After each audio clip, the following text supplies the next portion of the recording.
السلام عليكم ورحمة الله وبركاته. بسم الله والحمد لله. أشهد أن لا إله إلا الله وأشهد أن محمد رسول الله. اللهم صل على سيدنا محمد وعلى آل سيدنا محمد. أما بعد فأعوذ بالله من الشيطان الرجيم. بسم الله الرحمن الرحيم. في بيوت أذن الله أن ترفع ويذكر فيها اسمه يسبح له فيها بالغدو والآصال رجال لا تلهيهم تجارة ولا بيع عن ذكر الله. صدق الله العلي العظيم. ബഹുമാനം നിറഞ്ഞ അധ്യക്ഷൻ, വേദിയെ ധന്യമാക്കിയ പണ്ഡിതന്മാർ, ആദരണീയരായ രക്ഷിതാക്കളെ, പ്രിയം നിറഞ്ഞ ഉമ്മമാരെ, സഹോദരി സഹോദരങ്ങളെ, സഹോദര സമുദായാംഗങ്ങളെ, സുഹൃത്തുക്കളെ, അല്ലാഹു സുബ്ഹാനഹു വ തആല നാം ഇവിടെ ചെലവഴിക്കുന്ന സമയവും ചിന്തയും നമ്മുടെ സംസാരവുമെല്ലാം അവൻ പൊരുത്തപ്പെടുന്ന സൽക്കർമ്മമായി കബൂൽ ചെയ്യുമാറാകട്ടെ.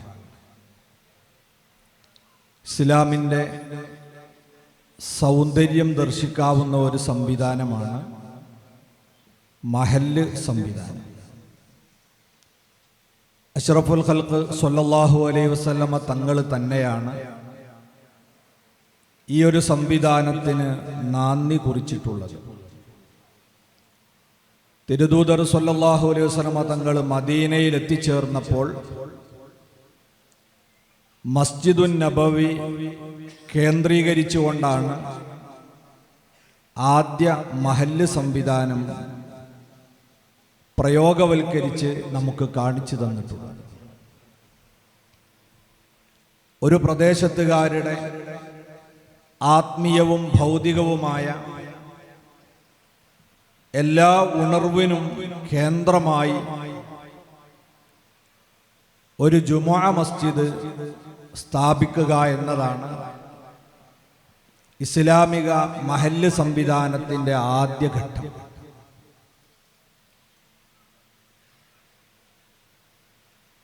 മഹാനായ മമ്പുറം തങ്ങളുടെ കാലഘട്ടത്തിൽ തന്നെ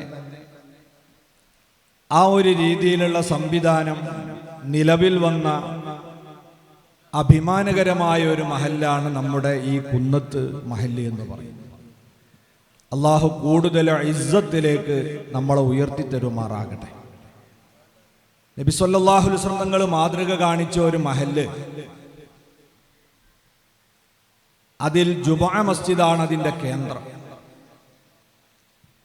അത് കേന്ദ്രീകരിച്ചുകൊണ്ട് ആ മഹല്ല് നിവാസികളുടെ ആത്മീയവും ഭൗതികവുമായ എല്ലാ പുരോഗതികൾക്കും വേണ്ടി അവിടുന്ന് നമുക്ക് ഉദാത്തമായ ചില മാതൃകകൾ കാണിച്ചു തന്നിട്ടുണ്ട്.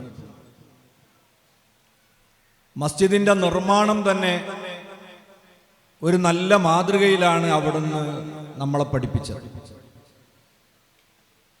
മസ്ജിദുൻ നബവിയുടെ സ്ഥലം അത് അള്ളാഹു തന്നെ നിർണയിച്ചു കൊടുത്തതായിരുന്നു. നബി സല്ലല്ലാഹു അലൈഹി വസല്ലം തങ്ങൾ നേരത്തെ ഇസ്റാ പോകുമ്പോൾ ഹാഫിള് ഇബ്നു ഹജർ അൽ അസ്ഖലാനി റഹിമഹുല്ലാഹ് ഫതുഹുൽ ബാരിയിൽ ആ ഹദീസ് ഉദ്ധരിച്ചത് കാണാം.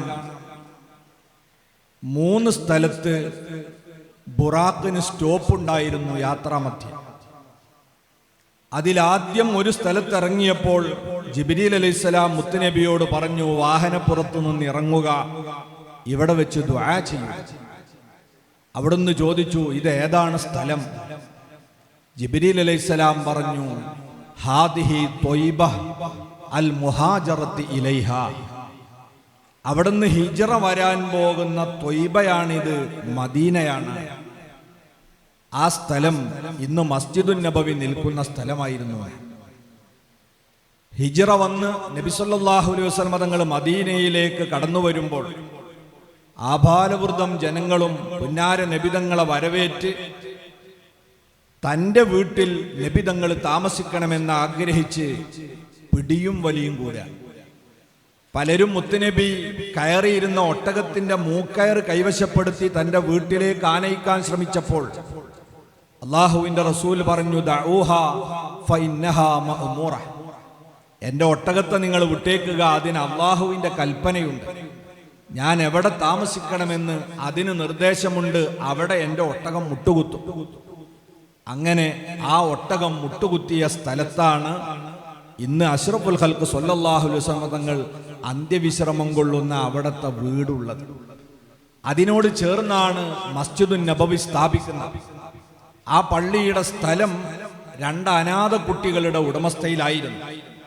ഇതാണ് പള്ളിക്ക് വേണ്ടി നിർണയിക്കപ്പെട്ട സ്ഥലമെന്നറിഞ്ഞപ്പോൾ അത് ദാനമായി നൽകാൻ ആ കുട്ടികൾ മുന്നോട്ട് വന്നുവെങ്കിലും അഷ്റഫുൽ ഖൽഖ് സ്വല്ലല്ലാഹു അലൈഹി വസല്ലം തങ്ങൾ പറഞ്ഞു, അനാഥ കുട്ടികളുടെ മുതല് ഫ്രീ ആയി വാങ്ങാൻ പാടില്ല, അതിൻ്റെ വില ഞാൻ തന്നെ കൊടുക്കുമെന്ന് പറഞ്ഞ് നബി സല്ലല്ലാഹു അലൈഹി വസല്ലം തങ്ങൾ അതിൻ്റെ വില കൊടുക്കാൻ വേണ്ടി ഏറ്റെടുത്തെങ്കിലും എല്ലാ മഹല്ലിലും ഉണ്ടാവുമല്ലോ ചില നല്ല സുമനസ്സുകളായ കാരണവന്മാർ.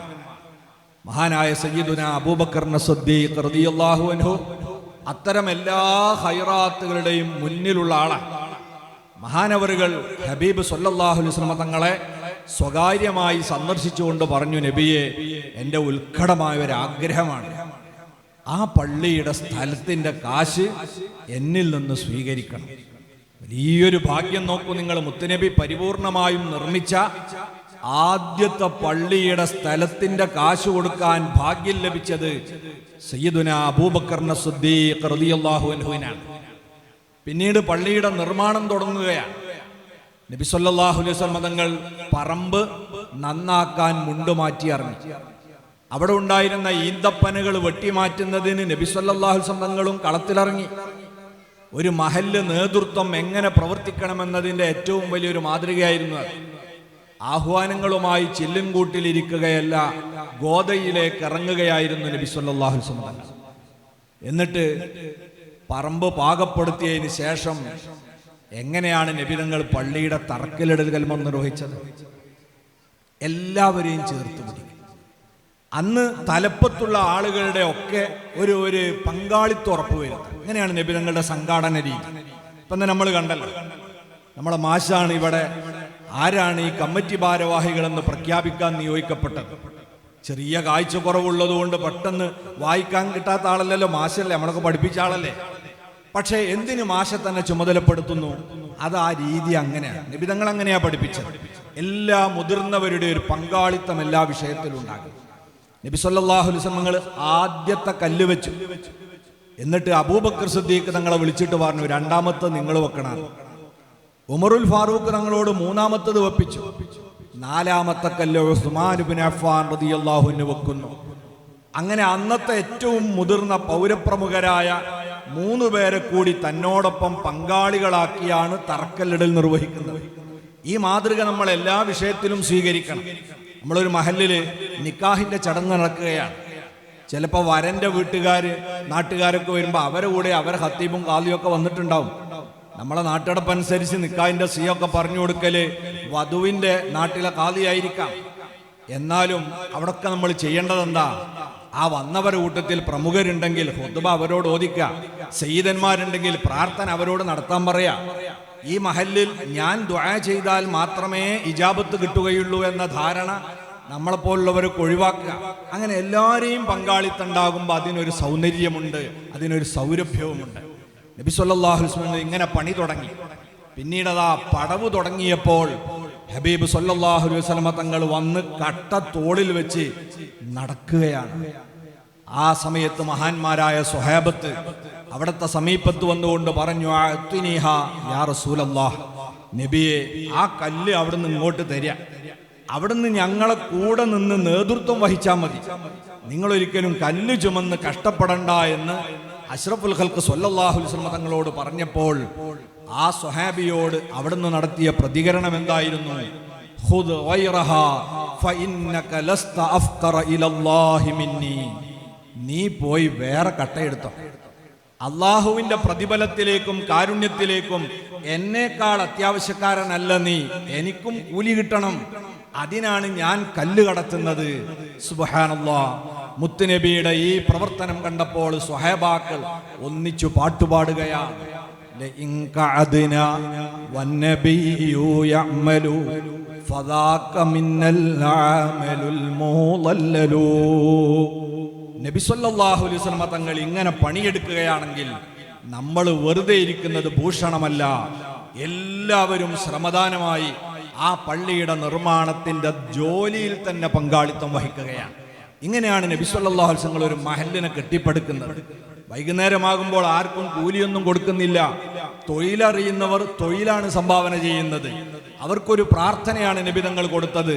അല്ലാഹുമ്മ ഇന്നൽ അജ്റ അജ്റുൽ ആഖിറ ഫർഹമിൽ അൻസാറ വൽ മുഹാജിറ.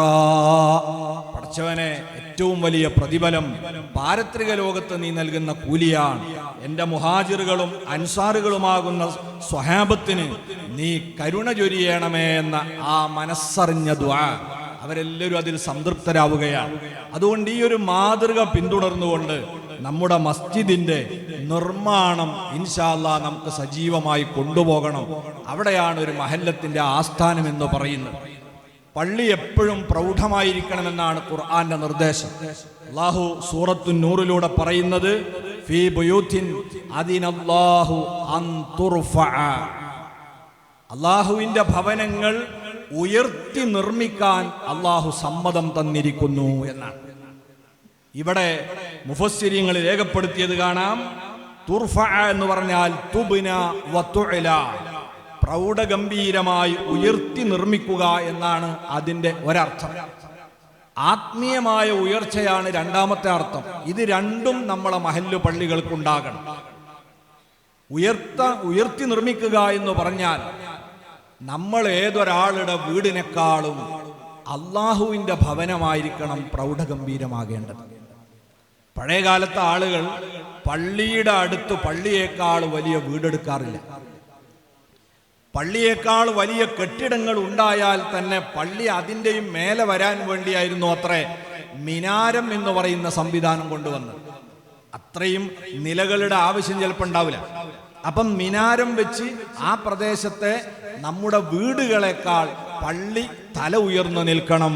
അതാണ് ഫീ ബുയൂത്തിൻ അദിനല്ലാഹു അൻ തുർഫഅ. അത് ഉയർത്തി നിർമ്മിക്കാൻ വേണ്ടി അള്ളാഹു സമ്മതം തന്നിട്ടുള്ളതാണ്. അതുകൊണ്ട് തന്നെ അതിൻ്റെ നിർമ്മാണവും വലിപ്പവും നമ്മുടെ വീടുകളെക്കാൾ വലുതായിരിക്കുക എന്നത് പള്ളിയോട് കാണിക്കുന്ന ഒരു ബഹുമാനത്തിന്റെ ഭാഗമാണ്. പള്ളിക്ക് വേണ്ടി നമ്മൾ അതിനെ ഭംഗിയായി നിർമ്മിക്കുന്നതോ അതും മതം അംഗീകരിച്ചിട്ടുള്ള കാര്യമാണ്. ഉസ്മാൻ ഇബ്നു അഫ്ഫാൻ റളിയല്ലാഹു അൻഹു മസ്ജിദുൻ നബവിയെ നിർമ്മിച്ചത് എന്ത് മെറ്റീരിയൽസ് ഉപയോഗിച്ചിട്ടാണ്? ഹദീസിൽ കാണാം, ഇമാം ഖുർത്തുബി റളിയല്ലാഹു അൻഹു തഫ്സീറിൽ ഉദ്ധരിച്ചത് കാണാം.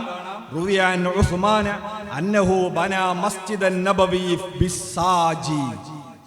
മസ്ജിദുൻ നബവിയെ മൂന്നാം ഖലീഫ ഭംഗിയാക്കിയത് തേക്ക് കൊണ്ടുവന്നാണ്.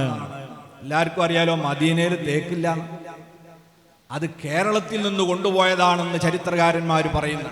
കേരളവുമായിട്ട് അന്ന് വലിയ ബന്ധമുള്ള നാടാണ്. ഈ തേക്ക് അവിടെ കൊണ്ടുപോയിട്ടാണ് മദീന പള്ളിയുടെ ചുമരുകളും മറ്റൊക്കെ അലങ്കരിച്ചിരുന്നത്. അതിന് കുറച്ച് കഷ്ടപ്പാടുണ്ടാവുമല്ലോ ആ കാലത്ത്. അപ്പൊ എത്രയാണ് അവർ പള്ളിയുടെ സൗന്ദര്യവും സൗകര്യവും ഒക്കെ വർദ്ധിപ്പിക്കുന്നതിന് വേണ്ടി പ്രവർത്തിച്ചത്. ഇമാം അബൂ ഹനീഫ റളിയല്ലാഹു അൻഹു പറയുന്നത് ലാ ബഅസ ബിനഖ്ശിൽ മസാജിദി ബിമാഇദ് ദഹബ്. സ്വർണം പൂശി പള്ളി അലങ്കരിക്കുന്നതിന് യാതൊരു വിരോധവും ഇല്ല.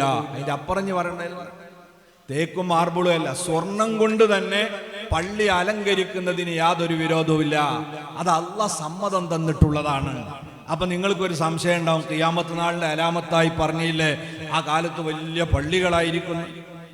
ആ പറഞ്ഞതിന്റെ അർത്ഥം അതൊന്നും പാടില്ലാത്തതാണെന്നല്ല. ഖിയാമത്ത് നാളിൽ ഒരുപാട് അടയാളങ്ങൾ അതൊക്കെ ഇവിടെ വരും എന്ന് പറഞ്ഞത് അതൊക്കെ പാടില്ലാത്തത് എന്നല്ല. നമ്മളെ വീടുകളൊക്കെ ഗംഭീരമാകുമ്പോൾ അതിനേക്കാൾ മികച്ച രീതിയിലായിരിക്കണം നമ്മുടെ പള്ളികൾ. അപ്പൊ നബി സല്ലല്ലാഹു അലൈഹി വസല്ലം തങ്ങളെ പള്ളി വെറും ഓലയായിരുന്നില്ലേ നിങ്ങൾ ചോദിക്കും. അന്ന് വീടുകളും അതിനേക്കാൾ ചെറുതായിരുന്നു. ഇന്ന് നമ്മളെ വീടുകളെല്ലാ സൗകര്യമുള്ളതാണ്. അതിനേക്കാൾ മേത്തരമായിരിക്കണം പള്ളികൾ. ആ രീതിയിലാണ് നമ്മൾ പള്ളികളെ നിർമ്മിക്കേണ്ടത്. മഹാനായ സയ്യിദുനാ ഉമർ ഇബ്നു അബ്ദുൽ അസീസ് റളിയല്ലാഹു അൻഹു, അഞ്ചാം ഖലീഫ എന്നറിയപ്പെടുന്ന മഹാനവറുകൾ അന്നഹു നഖശ മസ്ജിദൻ നബവി വബാലഗ ഫീ ഇമാറത്തിഹി വതസ്യീനിഹി വദാലിക ഫീ സമനി വിലായത്തിഹി ഖബല ഖിലാഫത്തി. മഹാനവറുകൾ ഖിലാഫത്ത് ഏറ്റെടുക്കുന്നതിന് മുമ്പ് മദീനയുടെ ഗവർണറായ ഒരു കാലമുണ്ട്. അന്ന് മദീന മസ്ജിദിനെ വലിയ സൗന്ദര്യവൽക്കരണം നടത്തി. വലം യുങ്കിർ അലൈഹി അഹദുൻ ദാലിക. ധാരാളം സ്വഹാബത്ത് ജീവിച്ചിരിക്കുന്ന കാലമാണ്. ഒരാൾ പോലും അതിനെ വിമർശിച്ചിട്ടില്ല. മദീന മസ്ജിദിനെ അലങ്കരിച്ചതിനെ അംഗീകരിക്കുകയാണ് ചെയ്തിട്ടുള്ളത്. ഇങ്ങനെ ചരിത്രത്തിൽ ധാരാളം നമുക്ക് കാണാം. വലിയ പ്രൗഢഗംഭീരമായ മസ്ജിദുകൾ, അത് നമ്മുടെ പള്ളികളോട് നമ്മൾ കാണിക്കുന്ന ആദരവിന്റെ കൂടി ഭാഗമാണ്. ആ രീതിയിൽ പള്ളി വലുപ്പം ആവശ്യത്തിനനുസരിച്ച് ഉള്ളതാകണം. നമ്മളെ വീടുകളെക്കാൾ അത് ഉയർന്നു നിൽക്കണം. അതുപോലെ തന്നെ ആ പള്ളികളുടെ സൗന്ദര്യവും നമ്മൾ ശ്രദ്ധിക്കണം. അത് കാലത്തിനനുസരിച്ച് മികച്ച രീതിയിലാവുക. അതൊരു സമുദായത്തിന്റെ ഇസ്സത്തിന്റെ കൂടി ഭാഗമാണ്. അത് നമ്മൾ അങ്ങനെ ആ രീതിയിൽ തന്നെ നിലനിർത്തേണ്ടതുമാണ്. അതേപോലെ തന്നെ പള്ളിയുടെ മറ്റ് കാര്യങ്ങളും സൗകര്യങ്ങളും വരുത്തുന്നതിലും നമ്മൾ നല്ല ശ്രദ്ധ വേണം. പള്ളി എന്ന് പറയുന്നത് ഭൂമിയിലെ ഏറ്റവും വലിയ ആരോഗ്യ കേന്ദ്രമാണ്. പള്ളിയുടെ ആരോഗ്യവശം നമ്മൾ ആലോചിക്കേണ്ടത്, ഒരു ടൗണിൽ ഒരു പള്ളി ഉണ്ടായാൽ ആ പ്രദേശത്തിന്റെ ഏറ്റവും വലിയ ആരോഗ്യ കേന്ദ്രം ഏതാണെന്ന് ചോദിച്ചാൽ അവിടെ നമ്മൾ പറയുന്ന ആരോഗ്യ കേന്ദ്രമല്ല, പള്ളിയാണ്. എന്താ പള്ളി ഏറ്റവും വലിയ ആരോഗ്യ കേന്ദ്രമാകാൻ കാരണം? മൂക്ക് വെച്ച് ഒരു സ്ഥലത്തിന്റെ ഗുണനിലവാരം പരിശോധിക്കപ്പെടുന്ന സ്ഥലം ഭൂമിയിലുണ്ടെങ്കിൽ അത് അള്ളാഹുവിന്റെ പള്ളികൾ മാത്രമാണ്, അല്ലേ? പള്ളിയിൽ നമ്മളെല്ലാവരും മൂക്ക് നിലത്തൂത്തി നോക്കും. അതുകൊണ്ട് തന്നെ അതിന്റെ വാസനയും സ്വഭാവവും ഒക്കെ അറിയും. വിമർശനം വരും, അത് ശുചീകരിക്കും. എന്നാൽ ആരോഗ്യ ഹെൽത്ത് സെന്ററുകളിൽ നമ്മൾ ചെന്ന് നോക്കിയാൽ അവിടെ ചെരുപ്പിട്ട് കയറുന്ന സ്ഥലമാണ്. ഈ വൃത്തിയും ശുദ്ധി എവിടെ ഉണ്ടാവില്ല, അവിടെ ഉണ്ടാവില്ല. മാത്രമല്ല, ഒരു പ്രദേശത്തിന്റെ ആരോഗ്യസ്ഥിതി അളക്കാൻ ലോകാരോഗ്യ സംഘടന മുന്നോട്ട് വെച്ച മാനദണ്ഡം എന്താണ്? അവിടത്തെ ശുദ്ധജലത്തിന്റെ ലഭ്യതയാണ്, വാട്ടർ ടാപ്പുകളുടെ ആധിക്യമാണ്. എത്ര ശുദ്ധജലം അവിടെ കിട്ടുന്നുവോ അതാണ് അവിടുത്തെ ആരോഗ്യത്തെ അളക്കാനുള്ള ഒരു മാനദണ്ഡം. ഇതെവിടെയുള്ളത്? അള്ളാഹുവിന്റെ പള്ളിയിലല്ലാതെ ബസ് സ്റ്റാൻഡിലുണ്ടോ ഇത്? നമ്മളെ ആരോഗ്യ കേന്ദ്രങ്ങളിലുണ്ടോ ഈ സംവിധാനം? നമ്മളെ പള്ളിയിൽ ചെന്നാൽ ഏറ്റവും വലിയ സൗകര്യം, വിപുലമായ ശുദ്ധജലം അവിടെ ലഭ്യമാക്കി തന്നിരിക്കുകയാണ്. നിരവധി വാട്ടർ ടാപ്പുകൾ, വെള്ള ടാങ്കുകൾ, ഇത് നമ്മളെ പള്ളി കേന്ദ്രീകരിച്ചു. മൂന്നാമത്തെ ആരോഗ്യത്തെ അളക്കാനുള്ള മാനദണ്ഡം അവിടുത്തെ മനുഷ്യരുടെ വിസർജ്യങ്ങളെ എങ്ങനെ കൈകാര്യം ചെയ്യുന്നു എന്നതാണ്. ഒരു ടൗണിൽ ഒരു പള്ളി ഉണ്ടാകും, അത് ആ പ്രദേശത്തിന്റെ ആരോഗ്യ കേന്ദ്രമാണെന്ന് ആലങ്കാരികമായി പറയുന്നതല്ല. നിങ്ങൾ ആലോചിച്ച് നോക്കൂ, നമ്മളെ ടൗണുകളിലൊക്കെ അവസ്ഥ എന്താ? ബസ് സ്റ്റാൻഡിന്റെ പരിസരത്തും ടൗണുകളുടെ ഓരത്തൂടൊക്കെ ഇങ്ങനെ നടന്നുപോയാൽ നമ്മൾ കാണുന്ന കാഴ്ചകൾ, പല ആളുകളും ആ ചുമരിനോട് ചേർന്ന് ഇങ്ങനെ ചൂണ്ടയിട്ടതുപോലെ നിൽക്കുന്നുണ്ടാവും. മറ്റു ചിലർ പൂന്തോട്ടം നനക്കുന്നുണ്ടാവും. ഇതല്ലേ നമ്മൾ തെരുവിൽ കാണുന്നത്? എന്നാൽ നമ്മളെ പള്ളികൾ നിർവഹിക്കുന്ന ദൗത്യം എന്താണ്? ഈ നഗരത്തിൽ വരുന്ന ആയിരക്കണക്കിന് ആളുകൾ അവിടുത്തെ പള്ളിയെ സമീപിച്ചുകൊണ്ട് അവിടെയാണ് അവരുടെ വിസർജനങ്ങൾ നടത്തുന്നത്. തികച്ചും ശാസ്ത്രീയമായ രീതിയിലാണ്. ശുദ്ധജലം ഉപയോഗിച്ച് ശൗചം ചെയ്യുകയാണ്. ഈ വൃത്തിയും ശുദ്ധിയും ഇതാണ് ഒരു പ്രദേശത്തിന്റെ ആരോഗ്യത്തിന്റെ മാനദണ്ഡമെങ്കിൽ അതെല്ലാം ഉൾച്ചേരുന്ന ആരോഗ്യ കേന്ദ്രം കൂടിയാണ് പള്ളി എന്നതിനാൽ അതിന് പറ്റിയ സൗകര്യം പള്ളിയിൽ ഉണ്ടാക്കണമെന്ന് അഷ്റഫുൽ ഖൽഖ് സ്വല്ലല്ലാഹു അലൈഹി വസല്ലം തങ്ങൾ പറഞ്ഞത് കാണാം. അവിടുന്ന് പറയുന്നു, അവിടുന്ന് ഹദീസിൽ പറഞ്ഞത് കാണാം, ജന്നിബു മസാജിദക്കും സിബിയാനക്കും. നിങ്ങളുടെ പള്ളികളിൽ നിന്ന് വകതിരിവാകാത്ത കുട്ടികളെ നിങ്ങൾ മാറ്റി നിർത്തണം. നമ്മൾ പ്രത്യേകം ശ്രദ്ധിക്കേണ്ടതാണ്. 7 വയസ്സാകാത്ത കുട്ടികളെയുമായി നമ്മൾ പള്ളിയിൽ പോകാൻ പാടില്ല. നല്ല കാർപ്പറ്റുകളൊക്കെ വിരിച്ച പള്ളിയായിരിക്കും. പെരുന്നാക്കോ നോമ്പിനോ എന്നൊക്കെ പറഞ്ഞ് ഈ കുട്ടികളെയായിട്ട് അവിടെ പോകും. അവർക്ക് മൂത്രമൊഴിക്കാൻ മുട്ടിയാലൊന്നും അവർക്കറിയില്ല. എന്നിട്ട് ആ പള്ളിയിൽ മൂത്രമൊഴിച്ചു പോയി. മൂത്രമൊഴിച്ചു പോതാ പിന്നെ ആ കാർപ്പറ്റിൽ വെള്ളം ഒഴിച്ചുകൊണ്ട് കാര്യമില്ല, അവിടെ ഇട്ടിട്ട് പിന്നെ അത് വെട്ടിയെടുത്തിട്ട് വേറെ കഷ്ണമൊക്കെ വെക്കേണ്ട അവസ്ഥ വരും. അല്ലെങ്കിൽ അത് പറിച്ചെടുത്ത് മൊത്തം കൊണ്ടുവന്ന് കഴുകി വൃത്തിയാക്കാൻ നമുക്ക് കഴിയില്ല. അതുകൊണ്ട് ചെറിയ കുട്ടികളെ, ഭ്രാന്തന്മാരെ, അവർക്ക് സ്വബോധം ഉണ്ടാവില്ല, ഇത്തരക്കാരെ നിങ്ങൾ പള്ളികളിൽ നിന്ന് മാറ്റി നിർത്തണമെന്ന് നബി സല്ലല്ലാഹു അലൈഹി വസല്ലം പറഞ്ഞു. അതുപോലെ ഇഖാമത്തി ഹുദൂദിക്കും, നിങ്ങൾ ഹദ്ദ് നടപ്പാക്കുക. ശിക്ഷാമുറകളൊന്നും പള്ളിയിൽ വെച്ച് നടപ്പാക്കരുത്. കാരണം മൂത്രമൊഴിക്കാനോ രക്തം ചിന്താനോ ഒക്കെ സാധ്യത ഉണ്ട്. പള്ളി എപ്പോഴും വൃത്തിയായിരിക്കണം. അതുപോലെ തന്നെ വറഫ്ഇ അസ്വാത്തിക്കും, അവിടെ നിങ്ങളെ ശബ്ദം ഉയരാൻ പാടില്ല. അള്ളാഹുവിൻ്റെ വീടാണ് എന്ന ആ ഗൗരവത്തിലായിരിക്കണം പള്ളിയെ സമീപിക്കേണ്ടത്. വജ്മിറുഹാ ഫിൽ ജുമുഅ, ആളുകൾ സംഗമിക്കുന്ന ജുമുഅ ജമാഅത്തുകളുടെ സന്ദർഭത്തിൽ പള്ളികളിൽ നിങ്ങൾ സുഗന്ധം പുകക്കണം. പള്ളിയിൽ അങ്ങനത്തെ സൗകര്യം ഉണ്ടാക്കണം. നല്ല സുഗന്ധം ഉപയോഗിച്ച് പള്ളിയിൽ കയറിയാൽ ഏറ്റവും നല്ല സമാധാനം കിട്ടുന്ന സ്ഥലമാണ്. അതിനുള്ള സൗരഭ്യം വിതക്കുന്ന നല്ല സുഗന്ധങ്ങൾ പൂശണം. വജഅലൂ അലാ അബ്വാബിഹൽ മതാഹിറ, പള്ളിയുടെ കവാടത്തിൽ തന്നെ ശുചീകരണ കേന്ദ്രങ്ങൾ നിങ്ങൾ സ്ഥാപിക്കണം. അതാണ് നമ്മുടെ ബാത്റൂമുകൾ, ഹൗലുകൾ, അതുപോലുള്ള സൗകര്യങ്ങൾ. ഇതെല്ലാം പള്ളിയിൽ ഉണ്ടാകണമെന്ന് നബി സല്ലല്ലാഹു അലൈഹി വസല്ലം നിങ്ങൾ പഠിപ്പിച്ചിട്ടുള്ളതാണ്. അങ്ങനെ സൗകര്യമുള്ള, സൗന്ദര്യമുള്ള, വലിപ്പമുള്ള, വിശാലതയുള്ള ഭവനങ്ങളായിരിക്കണം അല്ലാഹുവിൻ്റെ പള്ളി. ആ പള്ളിക്ക് ആവശ്യമായ നല്ല വെളിച്ചവും കാറ്റും ഒക്കെ ലഭിക്കണം. പള്ളി എപ്പോഴും ഇങ്ങനെ അടച്ചു പൂട്ടിയിട്ട് പ്രകാശം കടക്കാത്തതാകരുത്. ഇപ്പോൾ AC ഫിറ്റ് ചെയ്യുന്ന പള്ളി ആയതുകൊണ്ട് പലപ്പോഴും അത് തുറക്കാറുണ്ടാകലില്ല, എപ്പോഴും അടച്ചിടലാണ്. ശുദ്ധവായുവിൻ്റെ അഭാവം വരും. നമ്മൾ പകൽ സമയത്ത് പള്ളിയിലെ ആളുകളോട് പറയണം അതൊന്ന് രാവിലെ തുറന്നിട്ട് വെക്കണം. ഇനിയൊരു ലുഹറിന്റെ 1 മണിക്കൂർ മുമ്പ് അടച്ചിട്ട് വേണമെങ്കിൽ അപ്പോഴേക്ക് നിങ്ങൾക്ക് തണുപ്പിക്കണമെങ്കിൽ തണുപ്പിച്ചാൽ മതി. എന്നും നമ്മൾ അടച്ചിട്ട് കഴിഞ്ഞാൽ അത് ആരോഗ്യകരമായ അന്തരീക്ഷമായിരിക്കില്ല അവിടെ ഉണ്ടാവുക. അതുകൊണ്ട് തന്നെ പള്ളിയുടെ ആരോഗ്യകാര്യത്തിൽ ശ്രദ്ധിക്കണം. അവിടെ വെളിച്ചം വേണം. ചില പള്ളികളിലൊക്കെ ജമാഅത്ത് അങ്ങോട്ട് കഴിഞ്ഞാൽ എല്ലാം ഓഫാക്കി കളയും. ഫാനും ഓഫാക്കും, ലൈറ്റും ഓഫാക്കും. എന്നിട്ടോ പള്ളിൻ്റെ കരണ്ടാന്നും പറയും. പള്ളിക്കായിട്ടൊരു കരണ്ടൊന്നുമില്ല. കരണ്ട് നമ്മളെ ഗവൺമെന്റിൻ്റെതാണ്. അതിന് കാശ് നമ്മൾ കൊടുക്കുകയാണ്. അപ്പൊ പള്ളിയിൽ വരുന്ന ആളുകൾക്കൊന്ന് ഖുർആൻ ഓതണം എന്ന് വിചാരിച്ചാൽ അത് പുറത്തു കൊലായ്മയിൽ വന്ന് ഓതേണ്ട അവസ്ഥ ഉണ്ടാകരുത്. അകത്തിരുന്ന് തന്നെ ഖുർആൻ ഓതാൻ കാഴ്ച കിട്ടുന്ന രീതിയിൽ നല്ല ലൈറ്റ് സംവിധാനം വേണം. അത് ഓവറായാൽ നമ്മൾ ആരോഗ്യത്തിന് അപകടമാണ് എന്നും നമ്മൾ അറിയണം. അപ്പൊ ആവശ്യാനുസരണമുള്ള ലൈറ്റ് പള്ളിയിൽ എപ്പോഴും കത്തണം. മഹാനായ നബി കരീം സല്ലല്ലാഹു അലൈഹി വസല്ലം മസ്ജിദുൻ നബവിയിൽ ഒരിക്കൽ അവിടുന്ന് മഗ്രിബ് നിസ്കാരത്തിന് വേണ്ടി പള്ളിയിലേക്ക് പ്രവേശിച്ചപ്പോഴാണ് പള്ളിയുടെ പല ഭാഗത്തും ഇങ്ങനെ വെളുക്ക് കത്തുന്നത്. ഏത് വെളുക്കാണ്? ഹിന്ദിയിൽ എന്ന് പറയുന്ന വെളുക്കുണ്ട്. നമ്മളെ പഴയ കാലത്തെ റാന്തലിന്റെ ഒക്കെ ഒരു ജ്യേഷ്ഠനായിട്ട് വരും. അതൊരു പളുങ്കിന്റെ കുപ്പിയാണ്. അതിൽ ജെയ്ത്തെണ്ണ ഒഴിച്ച് തിരി കത്തിച്ച് വെച്ചാൽ നല്ല പ്രകാശം ഉണ്ടാവും. അങ്ങനത്തെ കുറച്ച് വിളക്കുകൾ മദീന പള്ളിയുടെ വിവിധ ഭാഗത്ത് ഇങ്ങനെ തൂങ്ങിക്കിടക്കുകയാണ്. നബി സല്ലല്ലാഹു അലൈഹി വസല്ലം സന്തോഷത്തോടെ ചോദിച്ചു, ആരാണ് ഈ വിളക്ക് കത്തിച്ചത്? സ്വഹാബാക്കൾ ഒന്നിച്ച് വിളിച്ചു പറഞ്ഞു, അത് തമീമുദ്ദാരി എന്ന സ്വഹാബിയാണ് നബിയെ. തമീമുദ്ദാരി റളിയല്ലാഹു അൻഹു അവിടെ ഉണ്ട്. മഹാൻ പറഞ്ഞു, ഞാൻ ഡമസ്കസിലേക്ക് കച്ചവടത്തിന് പോയപ്പോൾ അവിടുത്തെ മാർക്കറ്റിലാണ് ഈ വിളക്ക് ആദ്യമായി കണ്ടത്. അപ്പൊ എനിക്ക് തോന്നി നമ്മളെ പള്ളിയിലേക്ക് ഇത് കുറച്ച് വാങ്ങാലോ. അങ്ങനെ ഉണ്ടാവും ചില ആളുകളൊക്കെ വിദേശത്ത് പോകുമ്പോഴും മറ്റൊക്കെ പള്ളിനെപ്പോഴും ഓർമ്മ ഉണ്ടാവും. അവിടേക്ക് പറ്റിയ കുറച്ച് പടങ്ങൾ, അവിടേക്ക് പറ്റിയ വിളക്കുകൾ, ബൾബുകൾ, ഇതൊക്കെ ആയിട്ട് വരുന്ന ആളുകളുണ്ടാവും. ഇതിനൊക്കെ സ്വഹാബാക്കളുടെ ഇടയിൽ മാതൃക ഉണ്ട്. തമീമുദ്ദാരി റളിയല്ലാഹു അൻഹു പറഞ്ഞു, ഞാൻ അങ്ങനെ കൊണ്ടുവന്ന വിളക്കാണ്. നബിതങ്ങൾ ഇങ്ങനെ സന്തോഷിച്ചിട്ട് സ്വഹാബത്ത് പറയാ, പ്രവാചകന്റെ മുഖത്തിന് എപ്പോഴും ഒരു തിളക്കാണ്. അതിലേക്ക് ഈ വെളിച്ചത്തിന്റെ തിളക്കും സന്തോഷത്തിന്റെ തിളക്കവും കൂടി വല്ലാത്തൊരു സൗന്ദര്യം അവിടത്തെ കാണാൻ.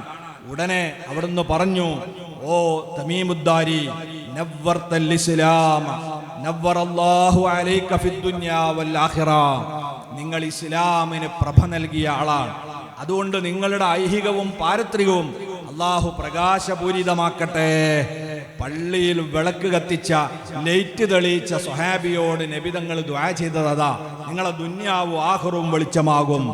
ഒരു വാക്കുകൂടെ അവിടുന്ന് പറഞ്ഞു, അമാ ഇന്നഹു ലൗ കാനത് ലീ ഇബ്ന, എനിക്കൊരു മകൾ കൂടി ഉണ്ടായിരുന്നുവെങ്കിൽ ലസവ്വജ്തുകഹാ, ആ മോളെ ഞാൻ നിങ്ങൾക്ക് കല്യാണം കഴിച്ചു തരുമായിരുന്നു. കുട്ടി ഇല്ലാതായി പോയല്ലോ. എത്ര സന്തോഷമായിരിക്കും നബിതങ്ങൾക്ക് പള്ളിയിൽ ലൈറ്റ് കത്തിച്ച ആളോട് ഉണ്ടാകുക. നബിതങ്ങൾ ഈ കാര്യം പറഞ്ഞപ്പോഴേക്കതാ നൗഫൽ ബിൻ ഹാരിസ് റളിയല്ലാഹു അൻഹു, ഒരു സ്വഹാബിയാണ്, അദ്ദേഹം ചാടി എഴുന്നേറ്റ് പറഞ്ഞു, നബിയെ ഇന്നലി ഇബ്ന യാ റസൂലല്ലാഹ് തുസമ്മൽ മുഗീറ, എൻ്റെ മുഗീറ എന്ന് പേര് പറയപ്പെടുന്ന ഒരു മകളുണ്ട്, ഞാൻ അതിനെ ഇയാൾക്ക് കല്യാണം കഴിച്ചു കൊടുത്തോട്ടെ. നബിതങ്ങൾ പറഞ്ഞു, നീ കെട്ടിച്ചു കൊടുത്തോ. കാരണം നബി സല്ലല്ലാഹു അലൈഹി വസല്ലം നിങ്ങൾ പുതിയാപ്പളായി തെരഞ്ഞെടുക്കാൻ തീരുമാനിച്ചാൽ പിന്നെ ഒരാലോചന ആവശ്യമില്ലല്ലോ. അപ്പൊ ആ അവസരം ഉപയോഗിച്ച് അവിടെ ഒരു കല്യാണവും നടക്കുകയാണ്. അപ്പൊ ഇങ്ങനെ നബി സല്ലല്ലാഹു അലൈഹി വസല്ലം ഏറെ സന്തോഷിപ്പിച്ച കാര്യമാണ് പള്ളിക്ക് വേണ്ട കാര്യങ്ങളൊക്കെ സ്വയം മുന്നോട്ട് വന്നു. ഇതൊന്നും ആരും പറഞ്ഞതല്ല. ഇവിടെ ഇപ്പോൾ പിരിവൊന്നും നടക്കണ മജ്‌ലിസ് അല്ല എന്ന് പറഞ്ഞു നമ്മളെ ആദരണീയനായ പ്രസിഡന്റ്. കാരണം എന്താ, അതിൻ്റെ ഒന്നും ആവശ്യം പെടില്ല. എല്ലാവർക്കും അറിയാം ഇതൊക്കെ നമ്മളെല്ലാവരും കൂടെ ചെയ്തു തീർക്കേണ്ടതാ. നമ്മളൊക്കെ ഒറ്റക്ക് ഓരോ വീടുണ്ടാക്കുന്ന ആളുകളാ. നമ്മളെല്ലാവരും കൂടി അള്ളാഹിൻ്റെ ഒരു വീടുണ്ടാക്കണം എന്ന് വിചാരിച്ചാൽ ആരും മാറി നിൽക്കൂല. സ്വയം മുന്നോട്ട് വന്ന് നിർവഹിക്കേണ്ട ദൗത്യമാണ്. ഞാൻ 30 കൊല്ലമായി ഖുതുബ ഓതുന്ന വടകര ടൗണിലെ പള്ളിയാണ്. ആ പള്ളിയിൽ ഒരു 20 കൊല്ലം മുമ്പ് ഈ സംഭവം പ്രസംഗിച്ചപ്പം അവിടുന്ന് അന്ന് ചെറുപ്പക്കാരനായ ഒരാള് രഹസ്യമായി എൻ്റെ മുഅദ്ദിൻ്റെ അടുത്ത് വന്നിട്ട് പറഞ്ഞു, ഇനി മുതൽക്ക് ഈ പള്ളിയിലെ കറണ്ടിൻ്റെ ബില്ല് ഞാൻ കൊടുത്തോളാം. അൽഹംദുലില്ലാ, ഇന്ന് വരെ അയാളാണ് കൊടുക്കുന്നത്. അള്ളാഹു ആഫിയത്തും ദീർഘായുസ്സും നൽകുമാറാകട്ടെ. ആളാരാണെന്ന് നിങ്ങൾ ആരോടും പറയണ്ട എന്ന് മുഅദ്ദിനോട് പറഞ്ഞു. അതും മുഅദ്ദിൻ എന്നോട് പറഞ്ഞു അങ്ങനെ പറഞ്ഞിട്ടുണ്ടെന്ന്. അപ്പം ഞാൻ പറഞ്ഞാൽ എന്നോടും പറയണ്ട. അപ്പോഴും ആളാരാന്ന് എനിക്കറിയില്ല, പക്ഷെ അയാളാണ് നമ്മളെ പള്ളിയുടെ കറണ്ട് 20 കൊല്ലമായിട്ട് അതിൻ്റെ ബില്ലടച്ചുകൊണ്ടിരിക്കുന്നത്. അത് മുഅ്മിനീങ്ങൾക്ക് ഈമാനുള്ളവർക്ക് അങ്ങനെ തോന്നും. അപ്പം നമ്മളും ഇതുപോലെ എനിക്ക് ആഖിറത്തിലേക്ക് വെളിച്ചമാകണം എന്ന ഒരു ചിന്തയോടുകൂടി ഇതിൻ്റെ നിർമ്മാണത്തിലേക്ക് തുടക്കം തന്നെ പ്രൗഢഗംഭീരമായി 10 ലക്ഷം രൂപയുടെ ഒരു ചെക്കാണ് എഴുതി തന്നതെന്ന് അറിയാൻ കഴിഞ്ഞു. അള്ളാഹു കബൂൽ ചെയ്യുമാറാകട്ടെ. ഹലാലായ സമ്പത്ത് വർദ്ധിപ്പിച്ചു കൊടുക്കുമാറാകട്ടെ. ഉള്ളവർ ഉള്ളതിനനുസരിച്ച്. എന്നാൽ ചില ആളുകൾ ഉണ്ടാവും അവർ 500 റുപ്യക്കും തരിക. അത് ഈ 10 ലക്ഷത്തിൻ്റെ മേലെയായിരിക്കും. കാരണം അവരെ ആസ്തിയും അവരെ കയ്യിലുള്ളോ നോക്കിയാൽ അത് ശതമാനക്കണക്കിന് മറ്റേതിനേക്കാളും മുന്തിയതായിരിക്കും. അതുകൊണ്ട് ചെറുതായി കുറഞ്ഞുപോയി എന്ന് കരുതാതെ അവനവന് സാധ്യമാകുന്നതൊക്കെ സ്വയം തന്നെ മുന്നോട്ട് വന്ന് ഈ സംരംഭം അള്ളാഹു റസൂലും ഉദ്ദേശിച്ചതുപോലെ നല്ല രീതിയിൽ നമുക്ക് പൂർത്തീകരിക്കാൻ കഴിയണം. ഈ ഭൗതികമായ സൗന്ദര്യവും സന്തോഷമൊക്കെ നിലക്കുന്നതോടൊപ്പം തന്നെ നമ്മളെ പള്ളികൾ അത് ആത്മീയമായ ഉയർച്ചയുള്ള പള്ളിയുമാകണം. അതാണ് തുടർന്ന് അല്ലാഹു തആല പറയുന്നത്, ഫീ ബുയൂത്തിൻ അദിനല്ലാഹു അൻ തുർഫഅ വയുദ്കറ ഫിഹാ ഇസ്മുഹു. അവിടെ അല്ലാഹുവിൻ്റെ സ്മരണ അത് ശക്തമായി നിലനിൽക്കണം. അല്ലാഹുവിൻ്റെ സ്മരണ നിലനിൽക്കുന്ന പള്ളിയാവണം നമ്മളെ പള്ളി. അതിൻ്റെ ഒരു ഭാഗമാണ് ബാങ്ക് എന്ന് പറഞ്ഞാൽ. ബാങ്ക് ഓരോ പ്രദേശത്തിൻ്റെയും ജീവിതത്തെ എത്രമാത്രം സ്വാധീനിച്ചിട്ടുണ്ടെന്നറിയാൻ ആ നാട്ടുകാർ ജാതി മത ഭേദമന്യേ അവരെ പ്രവർത്തനങ്ങളൊക്കെ ബാങ്കുമായി കണക്ട് ചെയ്തതാവാം. അമുസ്ലിങ്ങളായ നമ്മളെ അയൽവാസികളൊക്കെ നമ്മളോട് ചോദിക്കും, ബാങ്ക് കൊടുത്തോ, മരുബാങ്ക് കൊടുത്തോ? അവരൊക്കെ സമയം അറിയാൻ ഈ ബാങ്ക് 5 നേരത്തെ ബാങ്ക് അവരെ ജീവിതവുമായി അലിഞ്ഞു ചേർന്ന ഒരു സംഗതിയാണ്. ഇന്ന് പല തെറ്റിദ്ധാരണകളും വരുന്ന കാലാണ്. ചില ആളുകളൊക്കെ ബാങ്ക് അശ്ലീലമാണ്, അല്ലെങ്കിൽ മറ്റുള്ളവരെയൊക്കെ തള്ളിപ്പറയലാണ് എന്നൊക്കെ പറയാറുണ്ട്. ഒരിക്കലുമല്ല. അല്ലാഹു അക്ബർ, അല്ലാഹു അക്ബർ. ഏറ്റവും വലിയവൻ ഈ പ്രപഞ്ചത്തിന്റെ അധിപനായ അല്ലാഹുവാണ്. പല ആളുകളും അല്ലാഹ് എന്നതിന് പല ഭാഷ ഉപയോഗിക്കാറുണ്ടാവും. പക്ഷെ നമ്മൾ വിശ്വസിക്കുന്ന പ്രപഞ്ചാധിപൻ അവന്റെ നാമമാണ് അല്ലാഹ്. സ്രഷ്ടാവായ അല്ലാഹു അവനാണ് ഏറ്റവും വലിയവൻ. അതിലിവിടെ ആരെ അവഹേളിക്കലാണുള്ളത്? അത് മനുഷ്യന്റെ ഹൃദയത്തിലേക്ക് വിനയത്തിന്റെ സന്ദേശം നൽകുന്നതല്ലേ? ഏതു വലിയ സമ്പന്നനാണെങ്കിലും അധികാരമുള്ളവനാണെങ്കിലും കൈക്കരുത്തുള്ളവനാണെങ്കിലും സ്വാധീനമുള്ളവനാണെങ്കിലും അഹങ്കരിച്ചു പോകാൻ പാടില്ല, ദുർബലനെ ഇടിച്ചിടാൻ പാടില്ല, കീ ഉദ്യോഗസ്ഥനെ അവഹേളിക്കാൻ പാടില്ല, മറ്റേതെങ്കിലും രാഷ്ട്രീയ സ്വാധീനം ഉപയോഗിച്ച് നിരപരാധികളെ പ്രയാസപ്പെടുത്താൻ പാടില്ല. എല്ലാവരെയും മേലെ അല്ലാഹു ഉണ്ട്. ഒരു മനുഷ്യനെ വിനയത്തിന്റെ പര്യായമാക്കി മാറ്റുന്ന വാക്കുകളാണ് ബാങ്കിന്റെ ആദ്യത്തെ വാക്ക്. പിന്നെ പറയുന്നത് എന്താണ്? അശ്ഹദു അല്ലാ ഇലാഹ ഇല്ലല്ലാഹ്. ആ പ്രപഞ്ചാധിപൻ മാത്രമേ ആരാധിക്കപ്പെടാൻ അർഹതയുള്ളവനുള്ളൂ എന്ന എൻ്റെ വിശ്വാസം ഞാൻ പ്രഖ്യാപിക്കുന്നു എന്നാണ്. അവിടെ നിങ്ങൾ ആരുടെയും വിശ്വാസം ശരിയല്ല എന്ന് ഞാൻ പറയുന്നു എന്ന് പറയുന്നില്ല. അശ്ഹദു എന്ന പദത്തിന്റെ അർത്ഥം ഞാൻ വിശ്വസിക്കുന്നത് ഞാൻ പ്രഖ്യാപിക്കുന്നു എന്നാണ്. അത് ഇന്ത്യ രാജ്യത്തും ലോകത്തുമൊക്കെ സ്വാതന്ത്ര്യമുള്ള ഒരു സംഗതിയാണ്. അങ്ങനെ ഓരോരുത്തർക്കും അവരവരുടെ വിശ്വാസത്തെ പ്രഖ്യാപിക്കാൻ ഈ രാജ്യത്ത് അനുമതിയുണ്ടല്ലോ. അതുമാത്രമാണ് അവിടെ പറയുന്നത്. അല്ലാതെ മറ്റു ദൈവങ്ങളൊന്നും ഇവിടെ ആരാധിക്കാൻ പാടില്ല എന്നല്ല ബാങ്കിന്റെ ധ്വനി. അങ്ങനെ പിന്നെ നിസ്കാരത്തിലേക്ക് വിളിക്കുകയാണ്, വിജയത്തിലേക്ക് വിളിക്കുകയാണ്. ഈ രീതിയിലാണ് ആ പള്ളി മിനാരങ്ങളിൽ നിന്ന് അള്ളാഹുവിന്റെ നാമങ്ങൾ ഉയർന്നു കേൾക്കുന്നത്. അതോടൊപ്പം തന്നെ അള്ളാഹു പറയുന്നു, യുസബ്ബിഹു ലഹു ഫീഹാ ബിൽ ഗുദുവ്വി വൽ ആസാൽ റിജാലുൻ ലാ തുൽഹിഹിം തിജാറത്തും വലാ ബൈഉൻ അൻ ദിക്രില്ലാഹ്. ആ പള്ളികൾ പ്രൗഢഗംഭീരമായി നിർമ്മിക്കപ്പെട്ടാൽ പോരാ.